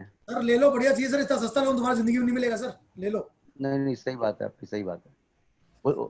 अच्छा, उसके लिए एमएसएमई कोड अलग होती है, मतलब जो है वो सर्च करेंगे तो मालूम पड़ जाएगा। हाँ जी। Okay sir. अगला प्रश्न है सिलचर आसाम से। अपना वीडियो ऑन कीजिए, सिलचर आसाम से, और अनम्यूट कीजिए फोन, बोलिए। हेलो, हाँ जी, नमस्कार जी। हाँ जी, मेरा नाम मनोज जैन है, सिलचर आसाम से बोल रहा हूँ मैं। हेलो। हाँ बोलिए जी, बोलिए। हाँ जी, मेरा कंस्ट्रक्शन का काम है, तो मैं ये पूछना चाह रहा था, हमको जो वर्क ऑर्डर्स मिलते हैं उसके ऊपर भी क्या हम फाइनेंस ले सकते हैं क्या? सर वर्क ऑर्डर पे जो फाइनेंस मिलता है इसीलिए ना कि वर्क ऑर्डर के लिए हो रहा है। अब सवाल ये है कि आपके पास कोलेटरल है या नहीं है। अगर कोलेटरल अच्छा, वो बहुत इजीली मिलता है सर वर्क ऑर्डर को तो। नहीं कोलेटरल जैसे भाई जितने का हमको सोचे हमारे पास 10 करोड़ का काम है, तो उसके लिए एक तो इजी तरीका, हमारे पास सीसी हमने ले रखी है, तो हमको रेगुलर फंड चाहिए, काम आगे से आगे मिलते रहते हैं, तो उसका क्या इजीली हमको फंड मिलता रहे रेगुलर, उसका क्या तरीका है? सर कितना, जैसे मान लीजिए आपकी 10 करोड़ का, आपका कितने ऑर्डर होंगे, कितनी लिमिट चल रही है आपकी अभी? नहीं मेरी लिमिट तो करीब 50 लाख की लिमिट है, लेकिन काम हमारे पास 10 करोड़ के काम है। तो सर आप लिमिट बढ़ा सकते हो ना सर, अगर 10 करोड़ के काम अवेलेबल है। ऐसा है हाँ, लिमिट में सर 3 चीजें चाहिए होती है। हाँ, लिमिट में एक चाहिए आपका टर्नओवर क्या है। हाँ, लिमिट में एक चाहिए डीपी। डीपी आप समझते हो ना, ड्राइंग पावर। ड्राइंग पावर, हाँ। डीपी बनती है आपके डेटर और स्टॉक से। अगर अच्छा, डेटर और स्टॉक से, हाँ ठीक है। उसमें अच्छे हैं तो डीपी बन जाएगी, क्योंकि लिमिट जो मिलती है वो मिलती है टर्नओवर के 25% तक। अच्छा, तो टर्नओवर भी करंट ईयर का नहीं, नेक्स्ट ईयर का प्रोजेक्टेड। मतलब जैसे अच्छा, हम 2020 में बैठे हैं, 2021 का जो भी आपका टर्नओवर प्रोजेक्टेड है मिल जाएगा उसके 25% तक, subject to DP drawing power. वो बनती है आपके stock debtor, stock plus debtors minus creditors, उसमें अच्छा, ओके, मार्जिन। मार्जिन, हाँ हाँ। वो जो बचेगा वो डीपी बनेगी आप। नहीं तो आजकल तो सिक्योरिटी को मांगते हैं कि भाई, एक है कि हमको कम सिक्योरिटी में कैसे मैक्सिमम पैसा मिले, थोड़ा इसका ये बताइए आप। कम सिक्योरिटी में CGTMA ही है सर, उसमें 2 करोड़ तक की लिमिट है। 2 करोड़ तक बिना कोलेटरल के वो देता है वो। या अच्छा, वो ले सकते हैं, हाँ। अच्छा सर हाइब्रिड, अगर आपके पास प्रॉपर्टी आपसे 50 लाख रुपए की है तो हाँ, हाइब्रिड के अंदर, हाइब्रिड में प्रॉपर्टी में ज्यादा अनसिक्योर्ड लोन मिल जाएगा। अच्छा, ज्यादा अनसिक्योर्ड मिल जाएगा हाइब्रिड में ना। हाइब्रिड हमारे पास प्रॉपर्टी तो है, हम प्रॉपर्टी दे सकते हैं, कोई दिक्कत नहीं है, फ्लैट है और है, हम ये दे सकते हैं। प्रॉब्लम नहीं है ना सर, वो तो आराम से मिलेगा सर। आप 2 करोड़ अभी हमारे पास देखिए, हमने अभी टोटल मिला के 2 करोड़ की सीसी हमारे पास टोटल है, हमारे 2-3 फर्मों को मिला के हमने सिक्योरिटी ऑलमोस्ट करीब दे रखी है, 1.5 करोड़ की सिक्योरिटी दे रखी है 2 करोड़ के लोन के लिए। ठीक है, हाँ, तो वही बताऊं कि हम देखिए मैक्सिमम सिक्योरिटी दे रखी है, हमको चाहिए कि हम कम सिक्योरिटी में थोड़ा ज्यादा पैसा मिले, कंस्ट्रक्शन का काम करें हम, तो भाई पैसा मिलेगा तभी आगे हम अर्निंग कर सकते हैं। तो जो कंस्ट्रक्शन कर रहे हो बिल्डर वाला काम है या क्या काम है ये? सरकारी काम कर रहे हैं हम, सारा BSF में कर रहे हैं हम, सरकारी। और जो आपके जो डेटर्स है वो टाइम से पेमेंट आ रहा है उनका? हाँ, पेमेंट आता है टाइम से, सरकारी काम है, थोड़ा इधर उधर हो जाता है, लेकिन otherwise payment is secured, time to time से पेमेंट आ जाता है। पेमेंट सिक्योर्ड है, प्रॉब्लम उसमें होती है एजिंग की, उसको बोलते हैं डेटर्स की। जो आपके डेटर्स हैं वो कितने पुराने हैं, अगर वो 90 दिन से ज्यादा पुराने के हो गए, तो अभी जो SME में जो टैक्सेशन दिया है गवर्नमेंट ने, वो दिया 180 डेज। अगर आपके पुराने हैं अप टू 180 डेज तो फिर काम चल जाएगा, लेकिन अब उससे भी अगर पुराने हैं तो तकलीफ है सर। अच्छा, मतलब डेटर ज्यादा पुराना है तब दिक्कत है। यस। ओके, नहीं हम तो क्या बिल जैसे जैसे काम करता है, रनिंग बिल मिलते रहता है, रनिंग बिल हमको पेमेंट भी मिलते रहता है, रनिंग। मैं वही कह रहा हूँ सर, इसमें आपके पास तरीका क्या है सर कि अगर आपका काम हो गया और आपने बिल रेज नहीं किया तो आपको जो ही आपने बिल रेज कर दिया उसका पेमेंट 180 डेज में आ जाना चाहिए। अगर उससे बाहर होता है तो वो आप नेगेटिव पहुंचाते हो उसके अंदर। समझ गया। नहीं, बिल रेज नहीं किया हुआ हमारा, बिल कोई भी बिल अभी रेज नहीं किया हुआ है, सब हमने रेज नहीं किया है। तो फिर आपका स्टॉक है वो तो उसमें मिल जाएगी। हाँ, स्टॉक है, हाँ आपका स्टॉक हो गया, फिर वो आपका स्टॉक हो गया। समझ गया, हाँ। काम कर रहे हैं सर, तो बहुत इजीली कर रहे हैं सर, दिक्कत नहीं बिल्कुल भी। हाँ जी, धन्यवाद जी, ये समझ गया मैं। आपने 2 स्कीम जो बताई, हाइब्रिड और ये, इसमें हम ट्राई करें तो इससे हमारा काम हो जाएगा। नहीं, हमारी जब सीसी चल रही है उसके बाद भी हमको दे देंगे ये, कन्वर्ट कर देगा हाइब्रिड में, जो आप हाइब्रिड में कन्वर्ट कर देंगे ना उसको। यस। हाँ जी, ओके, थैंक यू। अगला अंतिम प्रश्न है अंशुल जी लोहाड़े।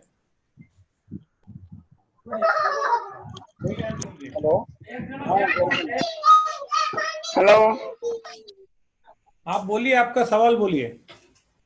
हाँ, हेलो दिनेश जी। जय जिनेन्द्र साहब। जय जिनेन्द्र। मैं CA लोहाड़े बोल रहा हूँ।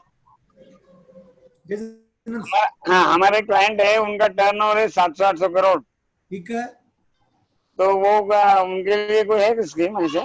इस स्कीम में नहीं है सर, वो अगर टर्नओवर 7 नहीं से ना? ऊपर का है इस स्कीम में नहीं आएंगी। जो जनरल चीजें हैं वो जनरल अवेलेबल है, इसमें नहीं है सर। अच्छा, नहीं उनका रिस्ट्रक्चर हुआ है तो मैं मतलब उनका, हाँ उसके इसमें कुछ है क्या सर ऐसा? इस स्कीम में नहीं है सर कुछ भी उनके लिए। नहीं और कोई है क्या? आपका पर्सनल नंबर मिल सकता sir? Sir number Rajesh ji के पास, सबको सारा नंबर सर मेरे नंबर है राजेश जी के पास। हाँ हेलो ओके ओके धन्यवाद सर। मेरे नंबर दे दिया 94140। मैं दिनेश जी, आप अगर चैट में डाल दो, बहुत सारे लोग नंबर मांग रहे हैं आपका, अगर आप चैट बॉक्स में डाल दो तो सभी को सुविधा हो जाएगी। सर चेक बॉक्स का ऑप्शन मेरे पास लिखने का बोल रहे हैं। बोलिए, आप बोलिए दिनेश जी, मैं डालता हूँ, आप बोलिए नंबर बोलिए। 94140 73 452। चैट बॉक्स में दिनेश जी का नंबर डाला है, आप सभी लोग वहां से दिनेश जी का नंबर ले सकते हैं। सवाल जवाब का दौर यही समाप्त होता है। और चलो ठीक है। किसी ने सर अभी किसी ने लिखा हुआ है कि bank set 30 June is last date, but नहीं, इट्स रॉन्ग टोटली। इसकी लास्ट डेट 31 अक्टूबर है सर। 31 अक्टूबर या 3 लाख करोड़ रुपए जो पहले खत्म हो जाए उसकी वो लास्ट डेट है इसकी। अच्छा, मतलब ये 20% जो है वो 31 अक्टूबर तक आप अप्लाई कर सकते हैं, उस पे मिल सकता है। 31 अक्टूबर या 3 लाख करोड़ जो पहले खत्म हो जाए। अच्छा अच्छा अच्छा अच्छा अच्छा। हाँ तो कितना खत्म हो चुका है अभी तक? अभी 1.5 लाख करोड़ सैंक्शन हो चुका है सर अभी। अच्छा, हो चुका है, बहुत बढ़िया। हाँ 1.5 लाख करोड़ बहुत बचा है सर, तो बहुत बचा है सर, बहुत बचा है। बहुत ही अच्छी आपने जानकारी दी है। मैं सभी जो भी उपस्थित है सभी लोगों से गुजारिश करूंगा कि आप सभी लोग इस योजना का फायदा उठाएं और अपने सारे दोस्तों को, जान पहचान रिश्तेदारों को, सभी को इसकी जानकारी दे। जितने भी लोग यहाँ है, चाहे वो सीए हो, कोई कंसल्टेंट हो, सभी लोग अपने अपने लोगों को, अपने क्लाइंट को ये जानकारी दे और इसका फायदा लेने के लिए दे। अगर आपको कोई आवश्यकता जानकारी चाहिए तो दिनेश जी का नंबर चैट बॉक्स में डला है, आप वहां से भी नंबर ले सकते हैं। अगर आपको वो भी परेशानी हो रही तो आप मेरे से भी कभी भी ये नंबर ले सकते हैं। जैनम चैनल से आप कभी भी इसकी जानकारी आपको मिल सकती है। और एक सवाल है इसने डाला है, नहीं ठीक है, चलो ये कॉम्प्लीमेंट्स है सारे। दिनेश जी आपका बहुत बहुत धन्यवाद। और अगर हमारे साथ में सुमित जी है, नहीं वो भी नहीं है अभी, तो आपका बहुत बहुत धन्यवाद। आपने बहुत अच्छी जानकारी हमारे साथ शेयर की है। हेलो, हाँ आप बोलिए ना, सवाल क्या है क्या कुछ? मैं 2 मिनट से कहता हूँ, 2 मिनट से कहता हूँ। तो मुझे लगा था किसी का सवाल के संबंधित फोन है, तो इसीलिए मैंने रोक दिया था। कोई बात नहीं। तो मैं सभी लोग बहुत प्रसन्न है, खासकर मैं बहुत प्रभावित हूँ दिनेश जी, आपने लोगों के जिस तरह से जवाब दिए हैं। और मुझे बड़ी खुशी हो रही है कि आप युवा महासभा के हरियाणा के पदाधिकारी हो, हमारे ही घर के हो। जयपुर राजस्थान। हाँ राजस्थान, सॉरी, राजस्थान के पदाधिकारी हो और हमारे परिवार के हो, महासभा के लिए, महासभा के फैमिली मेंबर हो। मुझे बड़ी खुशी हो रही है। हम आगे भी इसी तरह आपके अलग अलग सेमिनार आयोजित करेंगे और बैठकर एक बार ऐसा कुछ प्रोग्राम बनाएंगे जिससे हमारे समाज के सारे लोगों को फायदा मिले और हमारे समाज के सारे उद्यमियों को इसका जो भी बेनिफिट दिला सकते हैं हम दिलाएंगे। आप यूं ही हमेशा समाज के लिए कार्यरत रहे, समाज के लोगों के लिए फायदा देते रहे। इसी शुभकामनाओं के साथ आपका फिर एक बार धन्यवाद कहूंगा। और सभी से तो सबसे इम्पोर्टेंट है सर, सबसे इम्पोर्टेंट हमारे अंदर यूनिटी रहे सर। अगर हम यूनाइट रहे ना, हम सब कुछ कर लेंगे सर, सब कुछ कर लेंगे। ये बात तो आपकी बिल्कुल सही है, हम सब कुछ कर लेंगे सर। यूनिटी मतलब डोंट टेक मी अदरवाइज, कहीं ना कहीं उसका लकुना हो रहा है सर। अगर वो मुट्ठी बंदी रही ना, जी सही तो जाने क्या, हम पहले भी सबसे आगे थे और आगे सबसे आगे रहेंगे। वो यूनिटी रहे बस। बिल्कुल सही बात बोली। और महासभा पिछले कई दिनों से इस काम के लिए प्रयासरत है, पूरे समाज को जागरूक करके एक मुट्ठी बना के सभी को ज्यादा से ज्यादा फायदा दिलाने की कोशिश निरंतर चल रही है। अलग अलग कार्यभाग महासभा के द्वारा आयोजित किए जा रहे हैं और ऐसे ही अलग सेमिनार निरंतर आयोजित किए जाएंगे। आप सभी लोग इसी तरह बने रहिए। जैनम, आपका फेस नहीं आ रहा सर, आपका फेस नहीं आ रहा एक बार भी। आप सबके फेस देख रहे हो, लेकिन आप सबके फेस देख रहे हो, खुद का फेस नहीं दिखा रहे आप। क्या है? जी बिल्कुल। हम लोग इसी तरह निरंतर महासभा के माध्यम से अलग अलग सेमिनार आयोजित कर रहे हैं। कल दोपहर को महिलाओं के लिए भी एक बहुत अच्छा कुकरी शो आयोजित किया गया है। इंटरनेशनल फूड कैसे जैन पद्धति से बनाया जाए उसका शो है। 2 दिन बाद एक बच्चों के लिए पेरेंटिंग का शो है। और इसी तरह अलग अलग सेमिनार निरंतर हम अरेंज कर रहे हैं। आप सभी लोग इसका फायदा उठाएं। और जैनम जूम चैनल का जो शुरुआत की गई है वो इसी के लिए की गई है। दिनेश जी मैं आपको बता दूं, शायद दुनिया में पहला ऐसा कोई होगा जो महासभा ने जो कदम उठाया कि एक चैनल ही बना दिया जूम का, कि जो दिन भर चलता है। किसी ने कभी सोचा नहीं था। और समाज के लिए अलग अलग कार्यक्रम इसमें होते हैं। और ये पूरा प्लेटफॉर्म समाज के लिए फ्री बनाया गया है। कोई इसके लिए किसी को भी अगर कोई भी समाज के लिए काम करना है, सामाजिक काम करना है, धार्मिक काम करना, तो ये प्लेटफॉर्म उसके लिए फ्री में हम उपलब्ध कराते हैं। और इसी तरह महासभा निरंतर समाज के लिए कार्य कर रही है। और अब आप महासभा के ही फैमिली मेंबर हो तो आपसे ज्यादा ये करने की ये नहीं है। फिर भी आगे भी इसी तरह आप समाज के लिए जुड़े रहिए और महासभा के माध्यम से हम ज्यादा से ज्यादा लोगों को फायदा दिलाएंगे। आपका बहुत बहुत धन्यवाद। जय जिनेंद्र। जय जिनेंद्र। सभी से गुजारिश है, आज की मीटिंग हम लोग यही समाप्त करते हैं। फिर मिलेंगे कल सुबह 6:30 बजे महासभा इसी जैनम जूम चैनल पर। योगा ध्यान होता है 6:30 से 7 बजे। और 7 बजे कल एक ऐतिहासिक आयोजन होने वाला है। 15 सिद्ध क्षेत्रों के साथ टोटल 83 मंदिरों में शांति धारा होगी निर्मल कुमार जी सेठी जी के नाम से। उसका सीधा प्रसारण जैनम जूम चैनल पे होगा। आज तक इतिहास में कभी इतनी सारी शांति धारा एक साथ कभी आपको देखने नहीं मिलेगी। वो आयोजन कल आपको सुबह 7 बजे से 9 बजे तक देखने मिलेगा। जरूर इससे जुड़े रहिए, इसका लाभ लीजिए। बहुत बहुत धन्यवाद। जय जिनेंद्र। कोड और आईडी परमानेंट है क्या इसलिए? यही आईडी अपना किसी भी प्रोग्राम के लिए फिक्स आईडी है। अरे वाह, ठीक है सर, ठीक है। और आप सभी को ये भी जानकारी दे दूं, 12 तारीख को महासभा का एक बहुत बड़ा मोबाइल एप्लीकेशन लॉन्च हो रहा है। वो लॉन्च होने के बाद आपको जूम भी खोलने की जरूरत नहीं। जैनम का उसमें एक ऐप है, उसी के ऐप में अंदर तो आप सीधा वहां जाइए और वहां से आईडी भी जरूरत नहीं है, जूम भी खोलने की जरूरत नहीं। जैनम दबाइए, सीधा चैनल खुल जाएगा। बहुत बढ़िया सर, बहुत बढ़िया सर। वो भी फैसिलिटी, मतलब आपको आईडी भी चेक करने की जरूरत नहीं है। अरे वाह, ठीक है सर। इस तरह महासभा निरंतर अपग्रेडेशन में लगी हुई है, नए नए कामों में लगी हुई है। और आप सभी का साथ मिलता रहे तो हम मोदी जी की बात पर आएंगे, सबका साथ सबका विकास। बहुत बहुत धन्यवाद। जय जिनेंद्र।